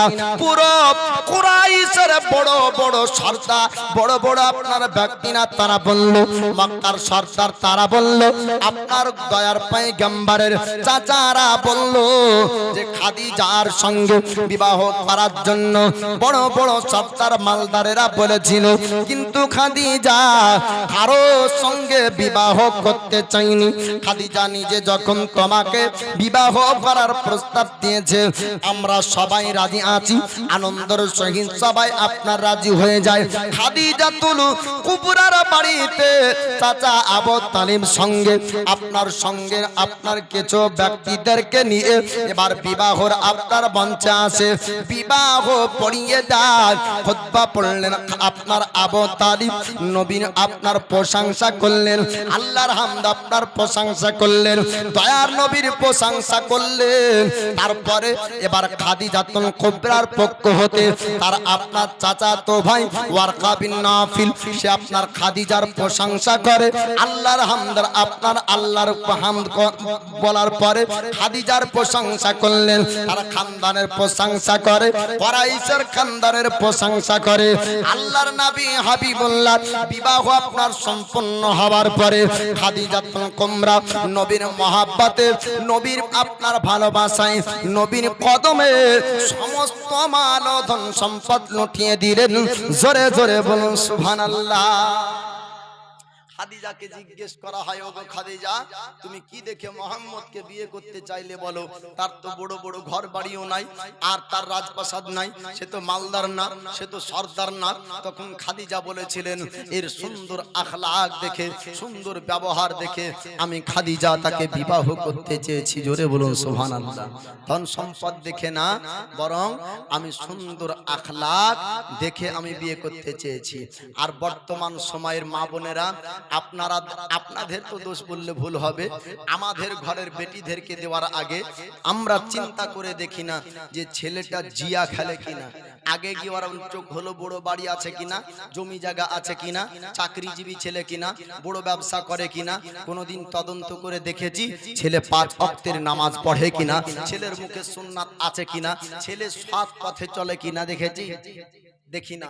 আর কলিকালে এই মোবাইল ফোনে আপনার সকলে আপনার নষ্ট। আজ এই টুকি ছেলে তারাও ফ্রি ফায়ার খেলে না। এলাকায় মনে হয় নাই, মালদা হাতে মনে হয় নাই নাকি? ভারতে আছে মনে হয়, তো মালদা হাতে থাকবে। ভারতে আছে তার মানে মালদা হাতে থাকবে না? মালদা ভারতের বাইরে নাকি? জি, একজন বলছে যে কি ভারত যতই বড় হোক না কেন পশ্চিম বাংলা সমান হবে না। ভারত যতই বড় হোক না কেন পশ্চিম বাংলা সমান হবে না। তো মালদা তো ভারতের বাইরে না, যেহেতু ভারতে এই অ্যাপসটা আছে, সেহেতু ভারতের ছেলে যেহেতু খেলে, তার মানে মালদা ছেলেরাও খেলে। তো এই টুকি ছেলে ফ্রি ফায়ার খেলে, আর মা বোনরাও তো আপনার এই ফেসবুক আর হোয়াটসঅ্যাপ আর মেসেঞ্জার তারাও জড়িত। এই কলিকালে মোবাইলে নষ্ট হলো। তাই কলিকালের যুগের একটা কথা বলবো, যদিও বা জীবনীতে বলা ঠিক না, তারপরে বলি।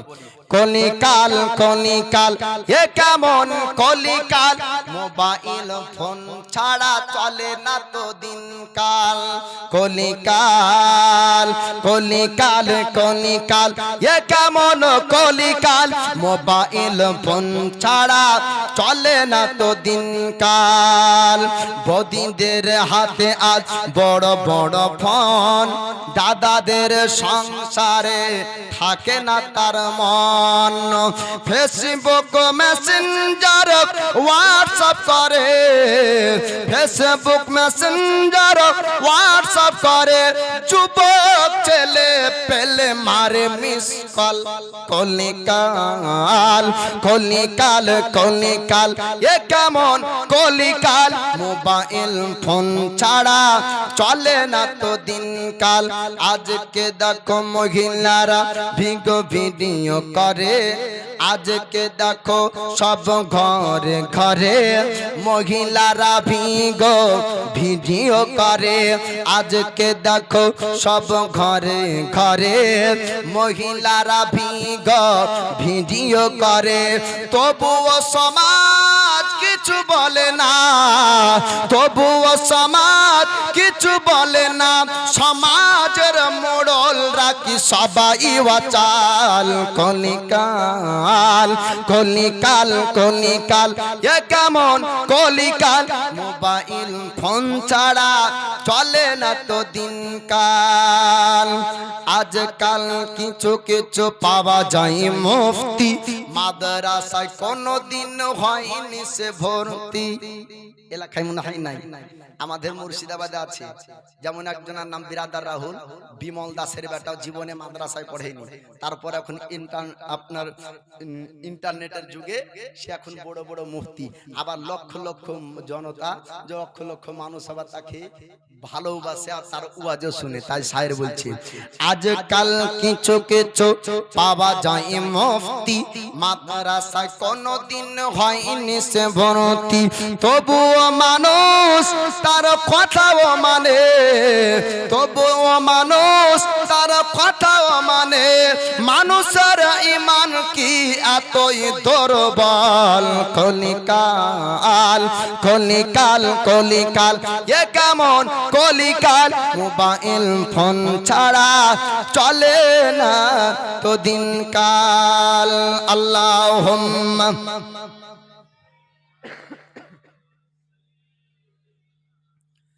মাওলানা মুহাম্মদ ওয়ালা আলি সাইয়্যিদিনা, মাওলানা মুহাম্মদ সাল্লি আলা মুহাম্মাদিন, मोहम्मद हरदम ज़बान से निकालो पाक नामे मोहम्मद, हरदम ज़बान से निकालो शफीआना মোহাম্মদ সাল্লাল্লাহু তাআলা আলাইহি ওয়াসাল্লাম। তো খাদিজাতুল কুবরার সঙ্গে দয়ার নবী মায়ের নবী বিবাহ করলেন। আর খাদিজাতুল কুবরার বয়স তখন 40 বছর, নবীর বয়স হলো 25 বছর। খাদিজাতুল কুবরা কত বছর ছিলেন নবীর সঙ্গে? 25 বছর ছিলেন। নবী পাকের বয়স যখন 50 বছর, খাদিজাতুল কুবরার ইন্তেকাল হয়। আর আপনার খাদিজাতুল কুবরার যেই বছর, যেই সময়তে, যেই সালে ইন্তেকাল হয়, একই সালে আবু তালিবের ইন্তেকাল হয়। ওই সালটাকে বলা হয় গামকা সাল, দুঃখের বছর। আপনার দয়ার নবী মায়ার নবী তিনি খাদিজাতুল কুবরাকে বিবাহ করলেন। এবার দয়ার নবীর বংশগত অভ্যাস ছিল, পেশা ছিল ব্যবসা করা। তো দয়ার নবী ব্যবসাকে পছন্দ করতেন। জি, নবী বলেছেন তোমাদের জন্য ব্যবসা হলো হালাল। আল্লাহ আল্লাহ রাসূলের পক্ষ থেকে আমাদের জন্য ব্যবসাকে হালাল করা হয়েছে, আর সুদকে হারাম করা হয়েছে। কি করা হয়েছে?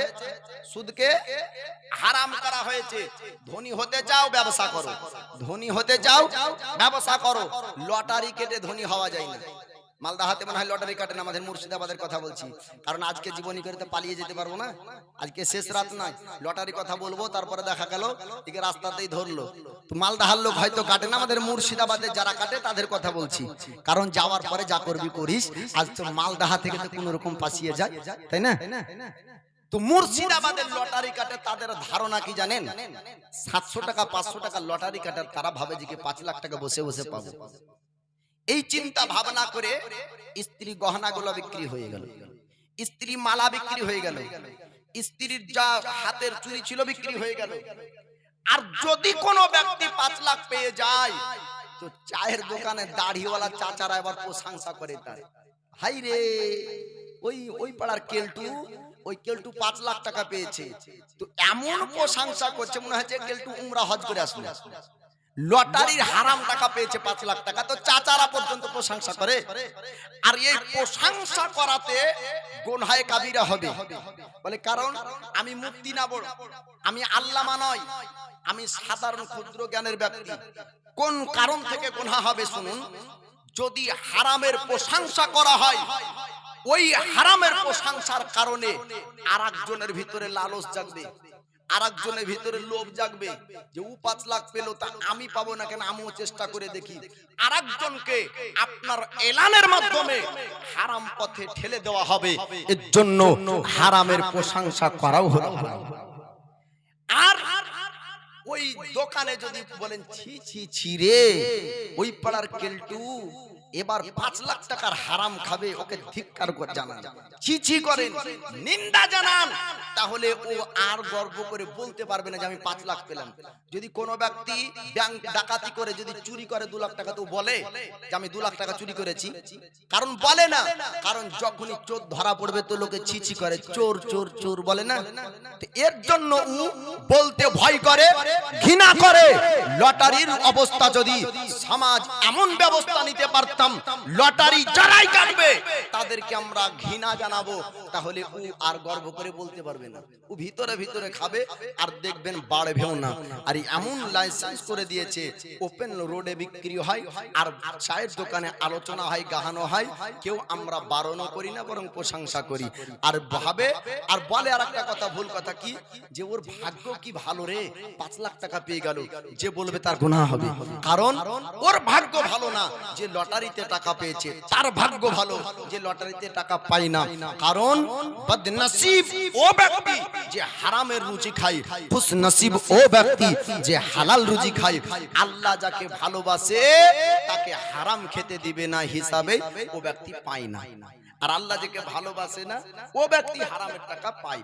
তো আজি জানে মুহতারাম, ব্যবসা হলো হালাল, সুদ হলো হারাম, লটারি হলো হারাম। তো দয়ার নবী ব্যবসাকে পছন্দ করতেন। কোন ব্যক্তি ব্যবসা করলে তাকে ছোট মনে করবেন না। চায়ের দোকানে চা বেচতে তো কি হয়েছে, ও তো হালাল ব্যবসা করে খাচ্ছে, বরং ওর শুকরিয়া করুন, ওর প্রশংসা করুন, আর ওতে আল্লাহর শুকরিয়া করুন। তো দয়ার নবী মায়ার নবী তিনি ব্যবসা করতেন। তো নবীর ব্যবসা কেমন ছিল আর আমাদের ব্যবসা কেমন হচ্ছে ওটা শুনে নেব। আল্লাহ নবী হাবিবুল্লাহ তিনি আপনার ব্যবসা করতেন। ব্যবসার জীবনের কথা আপনাদেরকে বলবো। নবুয়তের প্রকাশ হয়নি, আল্লাহর পয়গম্বর তিনি আপনার ব্যবসার মধ্যে এমন সততা আপনার রাখতেন। একজন ব্যক্তি তিনি আসলেন, আসার পর আপনার বলছেন, ওগো আল আমিন মোহাম্মদ, আপনার কাছ থেকে একটা মাল আমি কিনতে চাই। দয়ার নবীজি তিনার কাছে আপনার মাল বিক্রি করলেন। ওই ব্যক্তি বললেন, আল আমিন মোহাম্মদ, আমার কাছে তো এত পয়সা নাই আপনাকে টাকা দেওয়ার মতন, তবে আপনি এখানে একটু দাঁড়ান, আপনার কাছে আসবো, আপনার টাকা পরিশোধ করব। ওয়াদা করে বাড়ির দিকে চলে গেল ও ব্যক্তি, কিন্তু তার ওয়াদা ভুলে গেল যে আপনার আল আমিন মোহাম্মদকে টাকা দিতে হবে। ভুলে গিয়ে 1 নয় 2 নয় বাবা 3 দিন আপনার কেটে গেল। আল্লাহ নবী ইমামুল আম্বিয়া দয়ার মুস্তাফা ওই জায়গায় 3 দিন পর্যন্ত আপনার দাঁড়িয়ে আছেন। ওই ব্যক্তির ওয়াদা আপনার ভুলে যায়। ওই ব্যক্তি ফেরার পথে রাস্তায় দয়ার নবীকে দেখতে পায়। আল্লাহ খান পরে আপনার জিজ্ঞেস করে, ওগো আল আমিন মোহাম্মদ, আপনি কি বাড়ি যাননি? তখন দয়ার নবী রাগ করলেন না, গরম আপনার করলেন না, উগ্র মেজাজ দেখালেন না। দয়ার মুস্তাফা আমরা যদি হতাম তার উপর একটা ব্যবস্থা নিতাম, তাই সেই ব্যক্তিকে আঘাত করতাম, আমাদের মুখ দিয়ে গালি বের হতো, আমাদের মুখ দিয়ে আপনার উঁচু আওয়াজ বের হতো। আমার রাসূলুল্লাহ বললেন, ও ব্যক্তি শোনো শোনো, তুমি যখন আমাকে বলেছো আমি বাড়ি থেকে টাকা আনবো, এর জন্য আমি দাঁড়িয়েছিলাম। যদি তুমি আসার পরে আমাকে না পেতে, আমার জন্য তোমাকে হয়রান হতে হতো, আমার জন্য কষ্ট তুমি পেতে, আমার জন্য তোমাকে মেহনত করতে হতো, আমার জন্য তুমি এতটা পথ হেঁটে আসবে আর আমাকে পাবে না। এর জন্য আমি 1 নয় 2 নয়, আমি মুহাম্মদ 3 দিন দিন রাত পর্যন্ত কাটিয়ে দিলাম। ওই ব্যক্তি আপনার সেই সমাতে বললেন, মক্কার জমিনে বহু ব্যবসায়িক দেখেছি, আজ পর্যন্ত আপনার মতন সুন্দর মানুষ দেখতে পাইনি। মক্কার জমিনে বহু মানুষ দেখেছি, আপনার মতন আখলাক পাইনি। আপনি সুন্দর ব্যবহারের অধিকারী ব্যক্তি। আপনার মতন সুন্দর ব্যবহার আর কোন ব্যক্তির মধ্যে পাওয়া যাবে না। আল্লাহ নবী হাবিবুল্লাহর এই ব্যবহার দেখে দয়ার নবী যখন নবুয়তের প্রকাশ করেছিলেন, এই ব্যক্তি ঈমান আনার পর বলেছিলেন, হুজুর আপনি কি চিনতে পারেননি আমি ওই ব্যক্তি যার জন্য আপনি 3 দিন পর্যন্ত একই জায়গায় দাঁড়িয়েছিলেন? ইয়া রাসূলুল্লাহ, ইয়া হাবিবাল্লাহ, নবী গো, আপনি নবুয়তের প্রকাশের আগে আপনার ব্যবহার যদি এমন হয়, আপনি সত্যি আল্লাহর পয়গম্বর, আপনার উপর ঈমান আনবো। ওই ব্যক্তি আপনার পরক্ষণে বলেছিলেন, হাদিস শরীফের মধ্যে তার নাম আপনার এসেছে। আল্লাহর নবী হাবিবুল্লাহ তিনার প্রশংসা ব্যবসার দিক দিয়েও আপনার ছড়িয়ে পড়ল। যতজন ব্যক্তি নবীর সঙ্গে ব্যবসা করেছিল, তারা সবাই বলেছিল, আল আমিন মুহাম্মদের মতন ব্যবসাতে সততা কারো মধ্যে পাওয়া যাবে না। আল আমিন মুহাম্মদের মতন অন্য কোন ব্যক্তিকে পাওয়া যাবে না। সবাই আপনার প্রশংসা দয়ার নবীর করে। আল্লাহর নবী আপনার নবুয়তের প্রকাশ করার পূর্বে পবিত্র ঘর কাবার আপনার মেরামত করেছিলেন, কাবাকে সুন্দর করে আপনার বানিয়েছিলেন। কাবাতে যখন আপনার পানি ঢুকে যায়, কাবার ইটগুলো আপনার আস্তে আস্তে পড়ে যায়, কাবার পাথরগুলো আস্তে আস্তে পড়ে যায়। আল্লাহর নবী বললেন, মক্কার মানুষেরা, আল্লাহর পবিত্র ঘর কাবা, এই কাবাকে সুন্দর করে বানাতে হবে। দয়ার নবীর নবুয়তের আগে সুন্দর করে কাবার মেরামত করবে। আমার নবী বললেন, ও মক্কার মানুষেরা, সমস্ত খানদানের সর্দারদেরকে বলা হলো, আপন আপন গোষ্ঠীর মানুষদেরকে ডাকো, আপন আপন বংশের মানুষদেরকে ডাকো। মক্কার সর্দারেরা মক্কাবাসীদেরকে জানিয়ে দেয়, ও মক্কাবাসীরা, আমাদের একটা সম্মানী ঘর কাবা, যার জিয়ারত করতে বিভিন্ন দেশের মানুষ আসে। কাবা যদি আমাদের সুন্দর না থাকে, অন্য দেশের মানুষ এসে মক্কাকে ঘৃণা করবে, মক্কার প্রশংসা করবে না।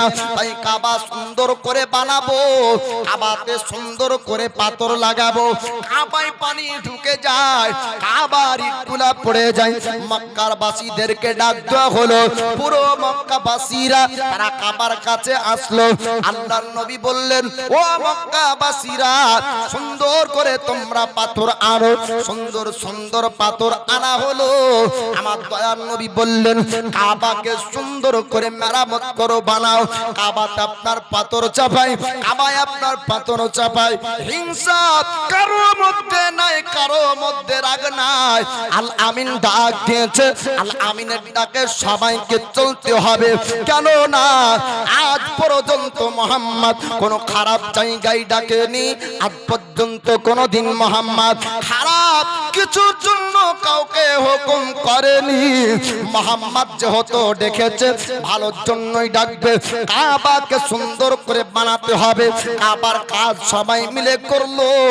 আল্লাহর নবী তিনি আপনার দেখলেন, কাবা সম্পূর্ণ হয়ে যাওয়ার সময় একটি পাথর চাপাতে হবে, হাজরে আসওয়াদের পাথর, জান্নাতি পাথর চাপানোর সময়তে খানদানের সরদারের যুদ্ধ আবার লেগে যাবে।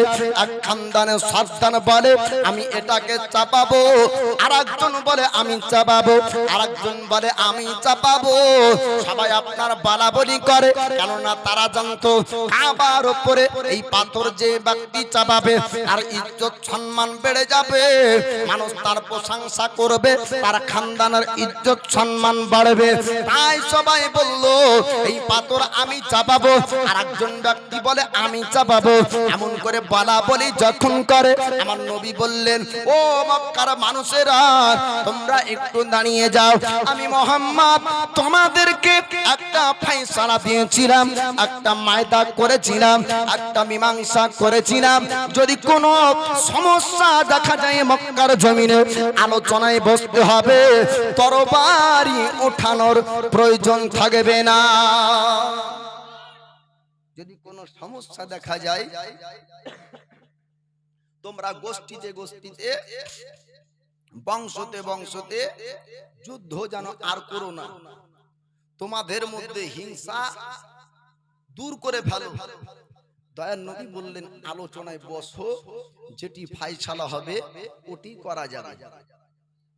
আর এদিকে ওরা তরবারি নিয়ে রেডি, এদিকে তীর নিয়ে রেডি, পল্লম নিয়ে রেডি।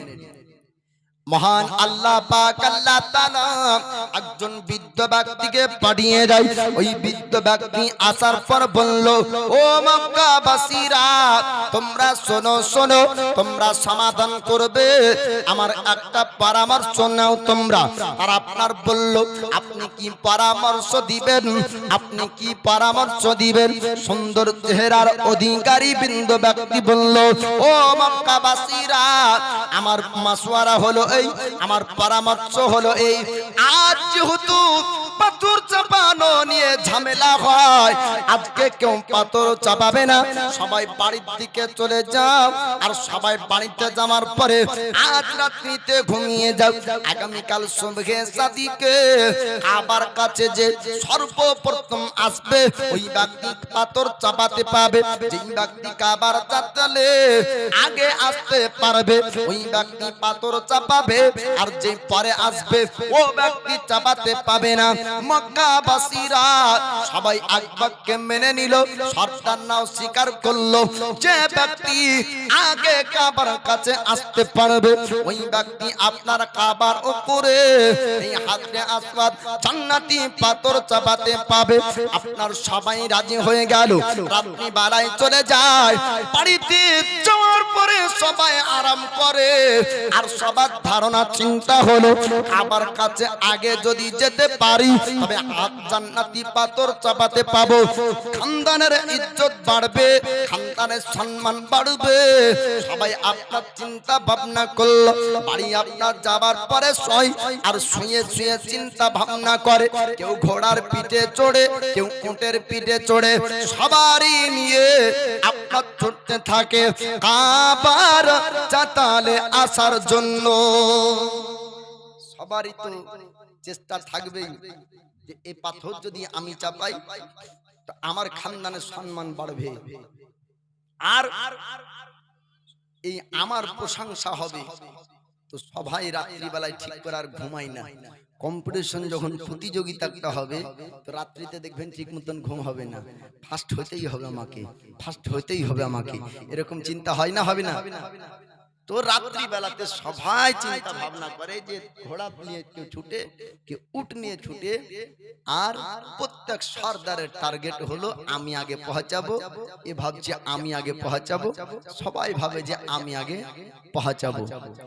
আসার পরে দেখতে পাই কেউ আগে না, আগে আছেন দয়ার নবী মুস্তাফা। জোরে বলুন সুবহানাল্লাহ। মক্কার সর্দারেরা আর আপনার আসান পরে দেখলো পবিত্র খানা কাবা, কাবার কাছে আমার রাসূলুল্লাহ এসব তারা হাজির হয়েছেন। পুরো মক্কাবাসী তারা দেখলো মক্কার সর্দারেরা তারা আসান পরে বলল, এবার কুরাইশের ইজ্জত সম্মান বেড়ে গেল। কেন না জান্নাতি পাথর এবার মুহাম্মদ চাপাবে কাবার উপরে। আল্লাহর নবী বললেন, ও মক্কাবাসীরা তোমরা কেউ চিন্তা করবে না, আমি মুহাম্মদ কি করি তোমরা একটু দেখো। কুরাইশের সমস্ত ব্যক্তি তারা বলল, মুহাম্মদ পাথর যদি তুমি চাপিয়ে দাও তবে আমাদের খানদানের প্রশংসা মানুষ করবে। আল্লাহর নবী বললেন, ও কুরাইশের মানুষেরা আপনারা একটু দাঁড়িয়ে যান, আমি মুহাম্মদ কি ফয়সালা করি আপনারাও দেখুন। আর পুরো মক্কাবাসী তারাও আপনার দেখবে। মক্কার সরদারেরা তারা আপনার বলল, মুহাম্মদ আপনি কি করবেন? যেহেতু আলোচনা হয়েছে সেহেতু আপনি অধিকারী এই পাথর কাবার উপর চাপানোর। আল্লাহর নবী বললেন, একটা চাদর আমার কাছে আনো। একটা চাদর আনা হলো, জান্নাতি পাথর চাদর উপর আপনার চাপিয়ে দেয়। নবী বললেন মক্কাবাসীরা প্রত্যেক খানদানের সরদারদেরকে ডাক দাও। প্রত্যেক খানদানের সরদাররা আসলো। আমার নবী বললেন আমি মুহাম্মদ চাদরের উপর হাত রাখবো, আমার সঙ্গে প্রত্যেক খানদানের একজন করে সরদার হাত রাখো, আর সবাই একসঙ্গে কাবার উপরে জান্নাতি পাথর চাপিয়ে দাও। কারো সম্মান কমবে না, কমবে না, সবার সম্মান বজায় থাকবে। একা যদি চাপিয়ে দিই তাহলে আমার সম্মান বাড়বে, আর সবাই মিলে একসঙ্গে চাপালে কারো ছোট বড় হবে না। জোরে বলুন সুবহানাল্লাহ। সবার একসঙ্গে চাপানো হবে না, হবে না। দেখবেন যদি একটা ঝান্ডা তুলি, রবিউল আউয়ালের ঝান্ডা, আপনারা এই এলাকায় তুলেন কি তুলেন না? রবিউল আউয়ালের চাঁদ উদিত হলো, ঝান্ডা পতাকা আপনার উত্তোলন হয়। 12 তারিখে জাসনে জুলুস বের হয়। তো যেদিন পতাকা তুলছেন তো গ্রামবাসী 20 জন একসঙ্গে যদি ওই লাঠিটা পুতেন তো কারো একা পুতা হবে না, সবার হলো। সওয়াব নেকি পেলে সবাই পাবে না, কেউ একা পাবে? সবাই পাবে। তো দয়ার নবী বললেন এই চাদরে হাত রাখো আর সবাই এ পাথর চাপিয়ে দাও, কারো সম্মান কমবে না, সবার পাথরটা চাপানো হয়ে যাবে। আর ঝামেলাও পারলো না, মারামারিও হলো না, তরবারি লাগলো না, তীর বল্লম লাগলো না, আর সবাই প্রশংসা করলো যে মুহাম্মাদের ফয়সালা উত্তম ফয়সালা। জোরে বলুন সুবহানাল্লাহ। দয়ার নবী মায়ার নবীর এই ফয়সালা এ মায়দাতে আপনার সকলে আপনার খুশি হতেন। রহমাতে আলাম নবী নূরে মুজাসসাম, সাহাবীরা আতর বানাই ওই নবীজির ঘাম। জোরে বলুন সুবহানাল্লাহ। সাহাবীরা আতর বানাই ওই নবীজির ঘাম। রহমাতে আলাম নবী নূরে মুজাসসাম, সাহাবীরা আতর বানাই ওই নবীজির ঘাম। সাহাবীরা আতর বানাই ওই নবীজির ঘাম। চিনো জানো মানো কেমন আমার নবীজি, যাহার পাগল চন্দ্র সূর্য তারকারাজি বাবা। আর শোনো বাণী সুন্দর কাহিনী, জান্নাতের রোমে রোমে লেখা নবীর নাম। জান্নাতের রোমে রোমে লেখা নবীর নাম। উস্তুনে হান্নানা একটা খেজুর গাছের নাম, যাকে ধরে খুতবা দিতেন রাসূল আকরাম। জোরে বলুন সুবহানাল্লাহ। মানুষ কাঁদে, পশু পাখিরা কাঁদে আমরা জানি, কিন্তু গাছের কান্না আমরা কেউ শুনতে পেয়েছি? নবী যেই জায়গায় দাঁড়িয়ে খুতবা দিতেন ওই খেজুরের গাছটির নাম হলো উস্তুনে হান্নানা। নবীর বিরহে উস্তুনে হান্নানা অর্থাৎ ওই গাছটি কাঁদতেছিল, এমন কান্না যেমন মানুষের খুব দুঃখ ভরা হলে ফাপড়িয়ে ফাপড়িয়ে কাঁদে না, এই রকম ফাপড়িয়ে ফাপড়িয়ে কাঁদতেছিল এই খেজুর গাছ। তাই শায়ের বলছেন উস্তুনে হান্নানা একটি খেজুর গাছের নাম, যাকে ধরে খুতবা দিতেন রাসূল আকরাম। গাছটি নবীর বিরহে কাঁদিতে রহে, হতবাক হইল যত সাহাবায়ে কেরাম। রহমাতে আলাম নবী নূরে মুজাসসাম, সাহাবীরা আতর বানাই ওই নবীজির ঘাম। সাহাবীরা আতর বানাই ওই নবীজির ঘাম। আমরা মানুষ হতভাগা নবী চিনলাম না, পশু পাখি নবী চিনে করিল কান্না। আমরা মানুষ হতভাগা নবী চিনলাম না, পশু পাখি নবী চিনে করিল কান্না বাবা। যারা চিনেছে তারাই পেয়েছে, পশু পাখি গাছপালা দিয়েছে সালাম। রহমতে আল্লাম নবী নূরে মুজাসসাম, সাহাবীরা আতর বানায় ওই নবীজির ঘাম, সাহাবীরা আতর বানায় ওই নবীজির ঘাম। রহমতে আলাম নবী নূরে মুজাসসাম, সাহাবীরা আতর বানায় ওই নবীজির ঘাম। আল্লাহুম্মা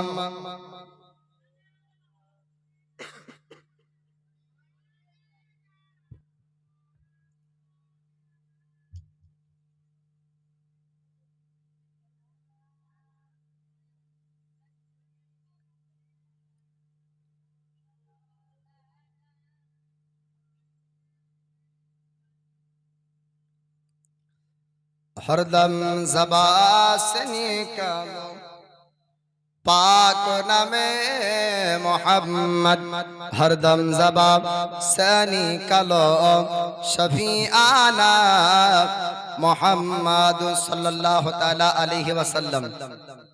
तो दयार नबी मायार नबी যখন মক্কার সমস্ত সরদারদেরকে বললেন, হে মক্কার সরদারেরা তোমরা শোনো, এই পবিত্র ঘর কাবার উপরে আমি মোহাম্মদ ইচ্ছা করলে পাথর একাই চাপাইতে পারতাম, কিন্তু না, সকলের ঝামেলার সমাধান করার জন্য আমি মোহাম্মদ আপনাদের সকলকে নিয়ে পাথর চাপাতে চাই।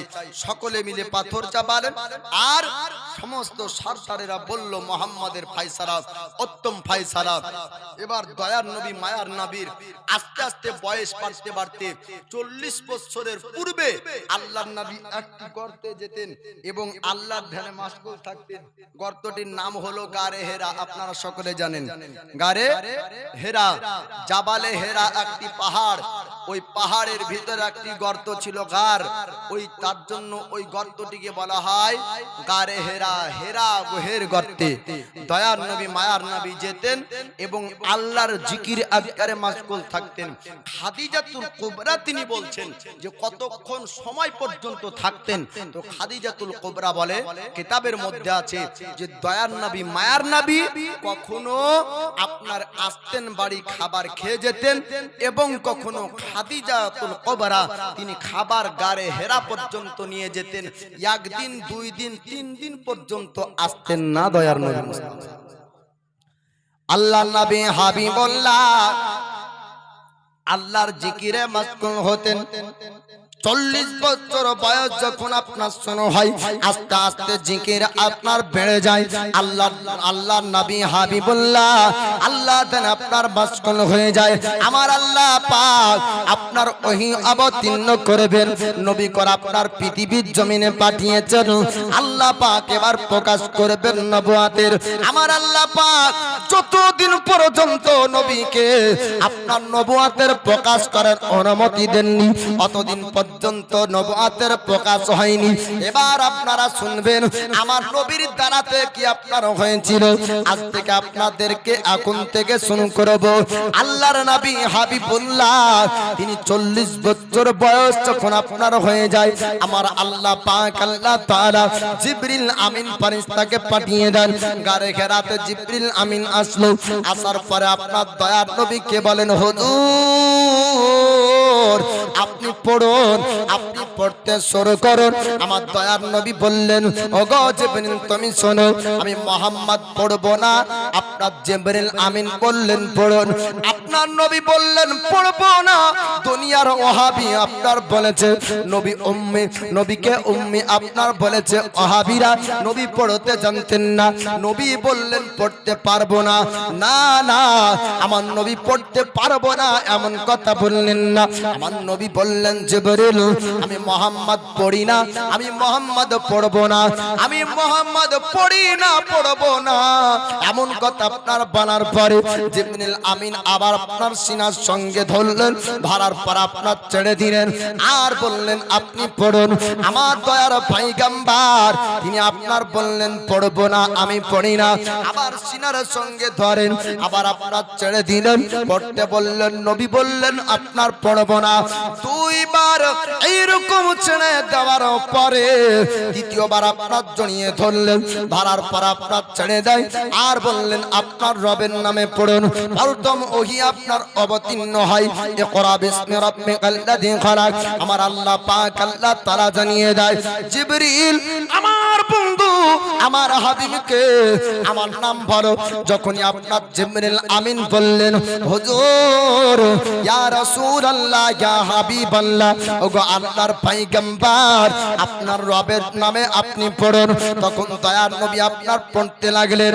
আল্লাহর নবী জিবরিল আমিন না, জিবরিল আমিন না, পৃথিবীর জমিনে কোন ব্যক্তির কাছে আমার নবী শিক্ষা অর্জন করেননি। আমার দয়ার পয়গম্বরকে আপনার শিক্ষা দিয়েছেন আমার মহান আল্লাহ পাক আল্লাহ তাআলা। নবীর শিক্ষক হলেন আল্লাহ। যদি আপনার কোন ব্যক্তি বলে নবী কেউ কিছু জানতো না, ওই ব্যক্তিকে বলবো তোমরা মৌলবীর সঙ্গে বাহাস করো না, সুন্নির আলেমের প্রয়োজন নাই, মুফতির প্রয়োজন নাই। আমার আল্লাহ পাক বলেন ও আল্লাহ মাকা মা আলাম তাকুন তাআলাম। হাবিব আপনি যা কিছু জানতেন না আপনাকে আমি আল্লাহ জানিয়েছি। আর মহান আল্লাহ পাক তিনার হাবিবকে আপনার শিক্ষা দিয়েছে। রহমান সূরার মধ্যে আমার আল্লাহ পাক আপনার জানিয়ে দেয় আর রহমান আল্লামাল কোরআন। রহমান ने अपने महबूब को कुरान सिखाया। रहमान ने अपने महबूब निजर बंधु के कुरान शिक्षा दान करेছেন। বলেন সুবহানাল্লাহ। আমার আল্লাহ পাক তিনার বন্ধুকে শিক্ষা দিয়েছেন। জিবরিল আমিন আপনার নবীর শিক্ষক না, জিবরিল আমিন ওহী বহনকারী আপনার ফেরেশতা। আমাদের নবীর কাছে ওহী আনতেন, মুসা কালিমুল্লাহর কাছে ওহী আনতেন। তাওরীত কিতাব মুসা কালিমুল্লাহর উপর অবতীর্ণ হয়। তাওরীত কিতাবের আপনার ওহী আপনার জিবরিল আমিন মুসা কালিমুল্লাহ পর্যন্ত এনে এনে দিতেন। ওই মুসা কালিমুল্লাহর কাছে আসতো যেই জিবরিল আমিন, ওই একই জিবরিল ফেরেশতা আমার রাসূলুল্লাহর কাছে আসেন। আর লৌহে মাহফুজ থেকে আমার আল্লাহর হুকুমে পবিত্র কোরআনের আয়াতগুলি নবী পর্যন্ত আপনার নিয়ে আসেন আর নবীকে আপনার শুনিয়ে দেয়। বুখারী শরীফের হাদিসে আল্লাহর নবী হাবিবুল্লাহ তিনি আপনার বলেন যে কখনো কখনো আমার উপর ওহী অবতীর্ণ হতো এমন ভাবে জিবরিল আমিন মাধ্যম ছাড়া আল্লাহ পাক একটি আওয়াজ দিতেন, আমি মুহাম্মদ ওই আওয়াজকে মুখস্থ করতাম আর আল্লাহর কোরআনের আয়াত বলে দিতাম। জোরে বলুন। জিবরিল আমিন কখনো আয়াত নিয়ে আসতেন, আবার কখনো দয়ার নবী বলছেন আল্লাহ একটি আওয়াজ দিতেন, আমি মুহাম্মদ ও আওয়াজকে মুখস্থ করতাম, ওই আওয়াজ শুনে আমি আয়াত বলে দিতাম। তো জিবরিল আমিন মাধ্যম ছাড়া কোরআন এসেছে, পবিত্র পূর্ণ কোরআন জিবরিল আমিনের আনা কোরআন না, বরং কিছু কিছু আয়াত আছে যেটি আল্লাহ ডাইরেক্ট তার হাবিবকে দিয়েছেন। জোরে বলো সুবহানাল্লাহ। আল্লাহ নবী হাবিবুল্লাহ এবার জিবরিল আমিনকে দেখলেন। আপনার জিবরিল আমিনের সঙ্গে নবী কথা বললেন। আল্লাহর খোদাই ডর, আল্লাহর খোদাই আপনার খব, খোদাই ভয় আপনার দয়ার মুস্তাফার অন্তরে। আল্লাহর হাবিব তিনি আপনার বাড়ি যায়, খাদিজাতুল কুবরাকে ডাক দেয়, ওগো খাদিজা আজ আমাকে এত ঠান্ডা লাগে, আপনার গরমের মৌসুম, গরমের টাইমেও আমার নবী বললেন খাদিজা আমাকে কম্বল দাও, আমাকে কম্বলে জড়িয়ে দাও, আমার জন্য কেতার ব্যবস্থা করো। খাদিজাতুল কুবরা বললেন আপনার কি হয়েছে? আপনার কি হয়েছে ও খাদিজা? আমাকে এত ঠান্ডা লাগে। আমি একজন ব্যক্তিকে দেখলাম, আল্লাহর ফেরেশতা জিবরিল আমিনের কথা আপনার বলে, আপনার খাদিজাতুল কুবরা কম্বল দিয়ে আপনার জড়িয়ে দিলেন আল্লাহর নবীকে। এবার আপনার ওয়ারকা বিন নাফিল খাদিজাতুল কুবরার চাচাতো ভাই আপনার বৃদ্ধ হয়েছিলেন, নাবিনা পর আপনার হয়ে গিয়েছিলেন। ইনজিল কিতাবের জ্ঞান যার মধ্যে ছিল ওয়ারকা বিন নাফিলের, আরবিকে আপনার ইব্রানি ভাষায় তরজমা করতে পারতেন। ওয়ারকা বিন নাফিলের কাছে নিয়ে যাওয়ার পর খাদিজাতুল কুবরা বললেন, ভাই একটু দেখেন মুহাম্মাদের কি হয়েছে, আপনার ভাতিজাকে একটু দেখুন। আল্লাহর নবী হাবিবুল্লাহকে জিজ্ঞেস করলেন, ওগো আল আমিন, আপনি একটু জানিয়ে দেন আপনার কি হয়েছে, আপনি কি এমন জিনিস দেখেছেন? নবী বললেন, আমি একজন ব্যক্তিকে দেখলাম, তার চেহারা খুব সুন্দর, নূরানী আল্লাহর ফেরেশতার কথা আপনার বললেন, জিবরিল আমিনের কথা আপনার বললেন, আল্লাহর পবিত্র আয়াত, আপনার কোরআনের পবিত্র আয়াতের কথা বললেন। আমাকে এই শব্দগুলা শুনিয়ে দিল। ওয়ারকা বিন নাফিল বললেন, ও আলামিন মুহাম্মদ, আপনাকে আল্লাহ পাক পৃথিবীর জমিনে আল্লাহর পয়গম্বর করে, শেষ জামানার নবী করে আল্লাহ পাক আপনাকে মক্কার জমিনে পাঠিয়েছেন। আপনি আল্লাহর পয়গম্বর, আপনি চিন্তা করবেন না, আপনি টেনশন করবেন না। আমার আল্লাহ আপনার উপরে এই আয়াত অবতীর্ণ করেছেন। এটি আল্লাহর বাণী, এটি সত্যার কথা, এটা সত্যার বাণী, এটা খোদার কালাম। ওগো মুহাম্মদ, আপনি যখন নবুয়তের প্রকাশ করবেন, কুরাইশ আপনার দুশমনি করবে, আপনার খানদান আপনার উপর অন্যায় করবে, আপনার উপর আঘাত করবে, মক্কার জমিনে আপনাকে থাকতে দেবে না। দয়ার পয়গম্বর এমন কথা শোনার পর তিনি আপনার চলে গেলেন বাড়িতে। কয়েকদিন ওহী অবতীর্ণ হওয়া আপনার বন্ধ হয়ে গেল। কয়েকদিন পরে আমার রাসূলুল্লাহ ওহী আসার জন্য আপনার ওহীর অপেক্ষায় আপনার নবী থাকেন। আমার আল্লাহ পাক তিনার বন্ধুর কথা বুঝতে পারেন যে তিনার হাবিব কি চাই, তিনার বন্ধু কি চাই। আমার আল্লাহ জানতে পারলেন তিনার বন্ধু ওহীর অপেক্ষা করে, তিনার বন্ধু আয়াতের অপেক্ষা করে। আমার আল্লাহ পাক আবার জিবরিল আমিনকে পাঠিয়ে দেয়। জিবরিল আমিন আপনার আসলেন আকাশের আপনার শূন্য জায়গাতে একটা নূরের সিঁড়ির নূরের আপনার কুরসি, নূরের আপনার চেয়ারে আপনার বসে রইলেন। আমার নবী দেখার পর আবার ছুটতে লাগলেন, ওগো খাদিজা, আমাকে কম্বল জড়িয়ে দাও, আমাকে কম্বল দিয়ে জড়িয়ে দাও। আমি খোলা আকাশে একজন ব্যক্তিকে দেখতে ভাই, আল্লাহর ফেরেশতা জিবরিল আমিনের কথা আপনার বলে। খাদিজা বললেন, আপনি চিন্তা করবেন না, আপনি টেনশন করবেন না, আমার মহান আল্লাহ পাক আপনার কাছে আল্লাহর ফেরেশতা পাঠাচ্ছেন। জোরে জোরে বলুন সুবহানাল্লাহ। আমার আল্লাহ পাক ওই ওহী অবতীর্ণের সময় আপনার সিনা চাক করিয়েছিলেন। আর মহান আল্লাহ পাক এমন কিছু জিনিস ভিতরে দিলেন যে দয়ার নবীর উপরে কোরআন 30 পারা অবতীর্ণ হয়, নবীর আর কোনো অসুবিধা হয় না। জোরে বলুন সুবহানাল্লাহ। নবুয়তের প্রকাশ 40 বছর। এবার আমার আল্লাহ পাক বললেন, হাবিব, আপনি নবুয়তের প্রকাশ করুন, আপনি কালেমার প্রচার করুন। এবার আস্তে আস্তে আয়াত আছে, সূরা আছে, কোরআনে পাক নবীর উপর অবতীর্ণ হয়, আর আমার নবী কোরআন তেলাওয়াত করেন। জোরে বলুন সুবহানাল্লাহ।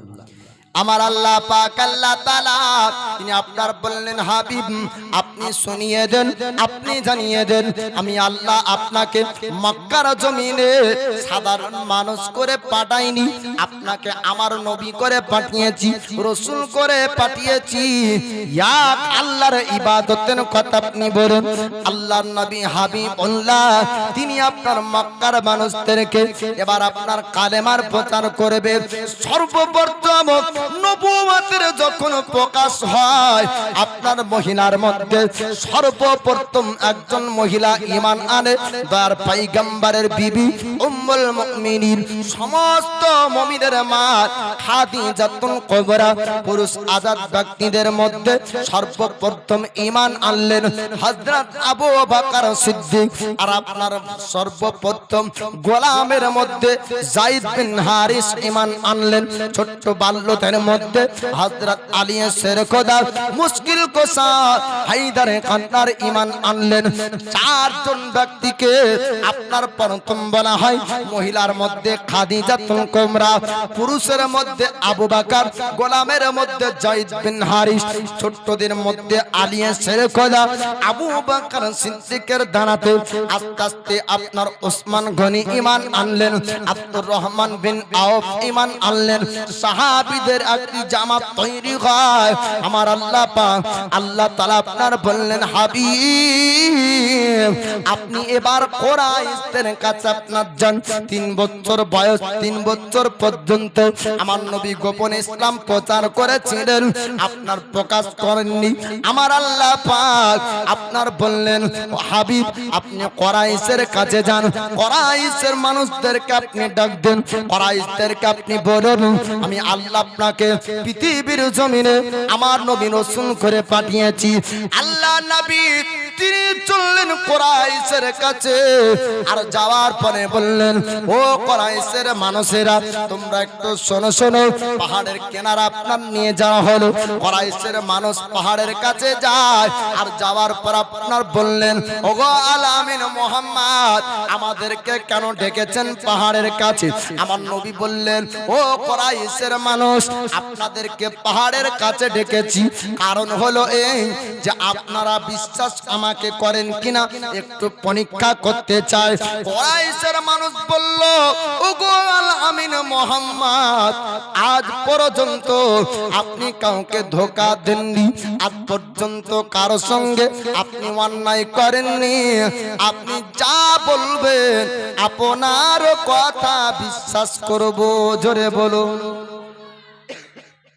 আপনি যা বলবেন আপনার কথা বিশ্বাস করব আপনি তো কোনোদিন ধোঁকা কাউকে দেননি আর অন্যায়ও করেননি আল্লাহ নবী হাবিবুল্লাহ তিনি আপনার বললেন ও কুরাইশের মানুষেরা আমি যদি তোমাদেরকে বলি পাহাড়ের পিছনে লস্কর চুপিয়ে আছে পাহাড়ের পিছনে সেনা বাহিনী আছে তোমরা কি আমার কথা বিশ্বাস করবে তখন কুরাইশের মানুষ তারা বলল আপনি যদি বলুন যে কোন লস্কর চুপিয়ে আছে কোন সেনা বাহিনী লুকিয়ে আছে ওগো মুহাম্মদ আপনার কথা বিশ্বাস করব কারণ আপনি মিথ্যা বলতে পারেন না আপনি কোনোদিন মিথ্যা বলেননি আমার নবী বললেন ও কুরাইশের মানুষেরা ও মক্কাবাসীরা তোমরা শোনো শোনো আমি মুহাম্মদ তোমাদেরকে জীবনে কোনোদিন মিথ্যা বলিনি আজকেও তোমাদেরকে মিথ্যা বলবো না আমার আল্লাহ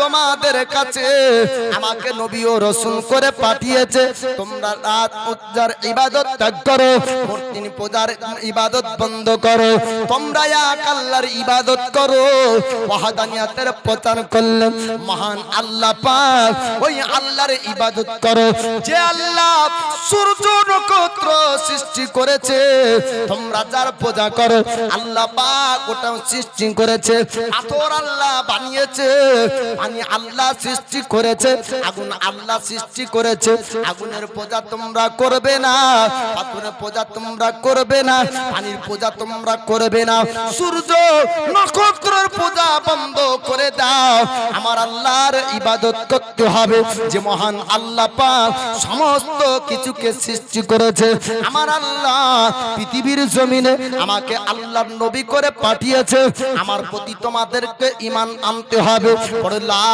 ইলাহা ইল্লাল্লাহ মুহাম্মাদুর রাসূলুল্লাহ সাল্লাল্লাহু তাআলা আলাইহি ওয়াসাল্লাম কুরাইশের মানুষ তখন বলল ও কুরাইশের মানুষেরা আবু লাহাব আবু জেহেল উতবা সাইবা তারা বলল মুহাম্মদ আজ পর্যন্ত মিথ্যা কথা বলেনি আজ পর্যন্ত ভুল বলেনি তবে মুহাম্মদের মোহাম্মদের আর কথা বিশ্বাস করা যাবে না। আজকে মোহাম্মদ মিথ্যা কথা বলে, মোহাম্মদ সত্য নতুন ধর্মের প্রচার করে, ইসলাম ধর্মের প্রচার করে, এক আল্লাহর ইবাদত করতে পারে। আমাদের বাপ-দাদার ইবাদত বন্ধ করতে হবে। বাপ-দাদার ধর্মকে, আমাদের বাপ-দাদার ধর্ম নষ্ট করতে চায় ও কুরাইশের মানুষেরা, মোহাম্মদের কাছ থেকে চলে আসো।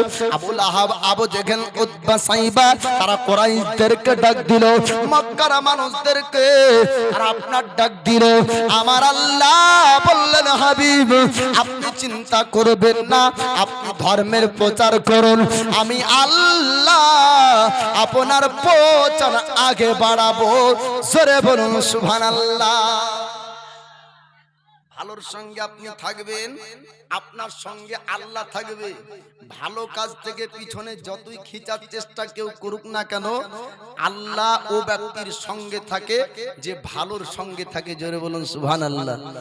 আর প্রত্যেকটা দুঃখ, প্রত্যেক কষ্টর মুহূর্তে আল্লাহর প্রতি ভরসা রাখুন। ডক্টরের কাছে গিয়েছেন চিকিৎসায়, ডক্টর বাঁচাতে পারবে ততক্ষণ যতক্ষণ আল্লাহ বাঁচাবে। আল্লাহ বাঁচাবে না, ডক্টরের ক্ষমতা নাই। প্রত্যেকটা দুঃখ কষ্টের মুহূর্তে আল্লাহর প্রতি ভরসা রাখতে শিখুন।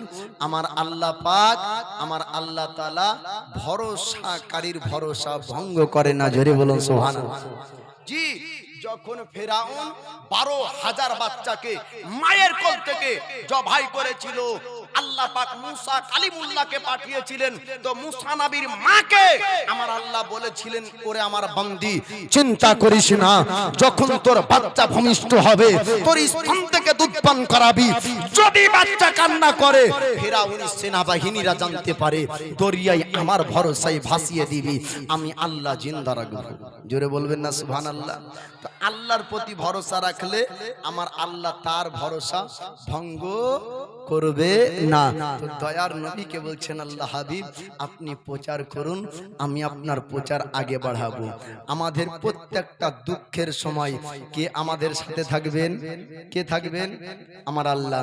মেরা হর গম মিটানে কো মেরা আল্লাহ কাফি হ্যায়। জোরে বলবেন না সুবহানাল্লাহ। হাত উঠিয়ে বলেন তো, ইয়া রাসূলুল্লাহ मेरा हर गम मिटाने को मेरा अल्लाह है काफी है, मेरी बिगड़ी बनाने को मेरा अल्लाह है काफी है। लहो मेरे जिगर का है उसी के फजल से जारी, लहो मेरे जिगर का है उसी के फजल से जारी, उसी की मेहरबानी से है सांसों की रवादारी। मेरा जीवन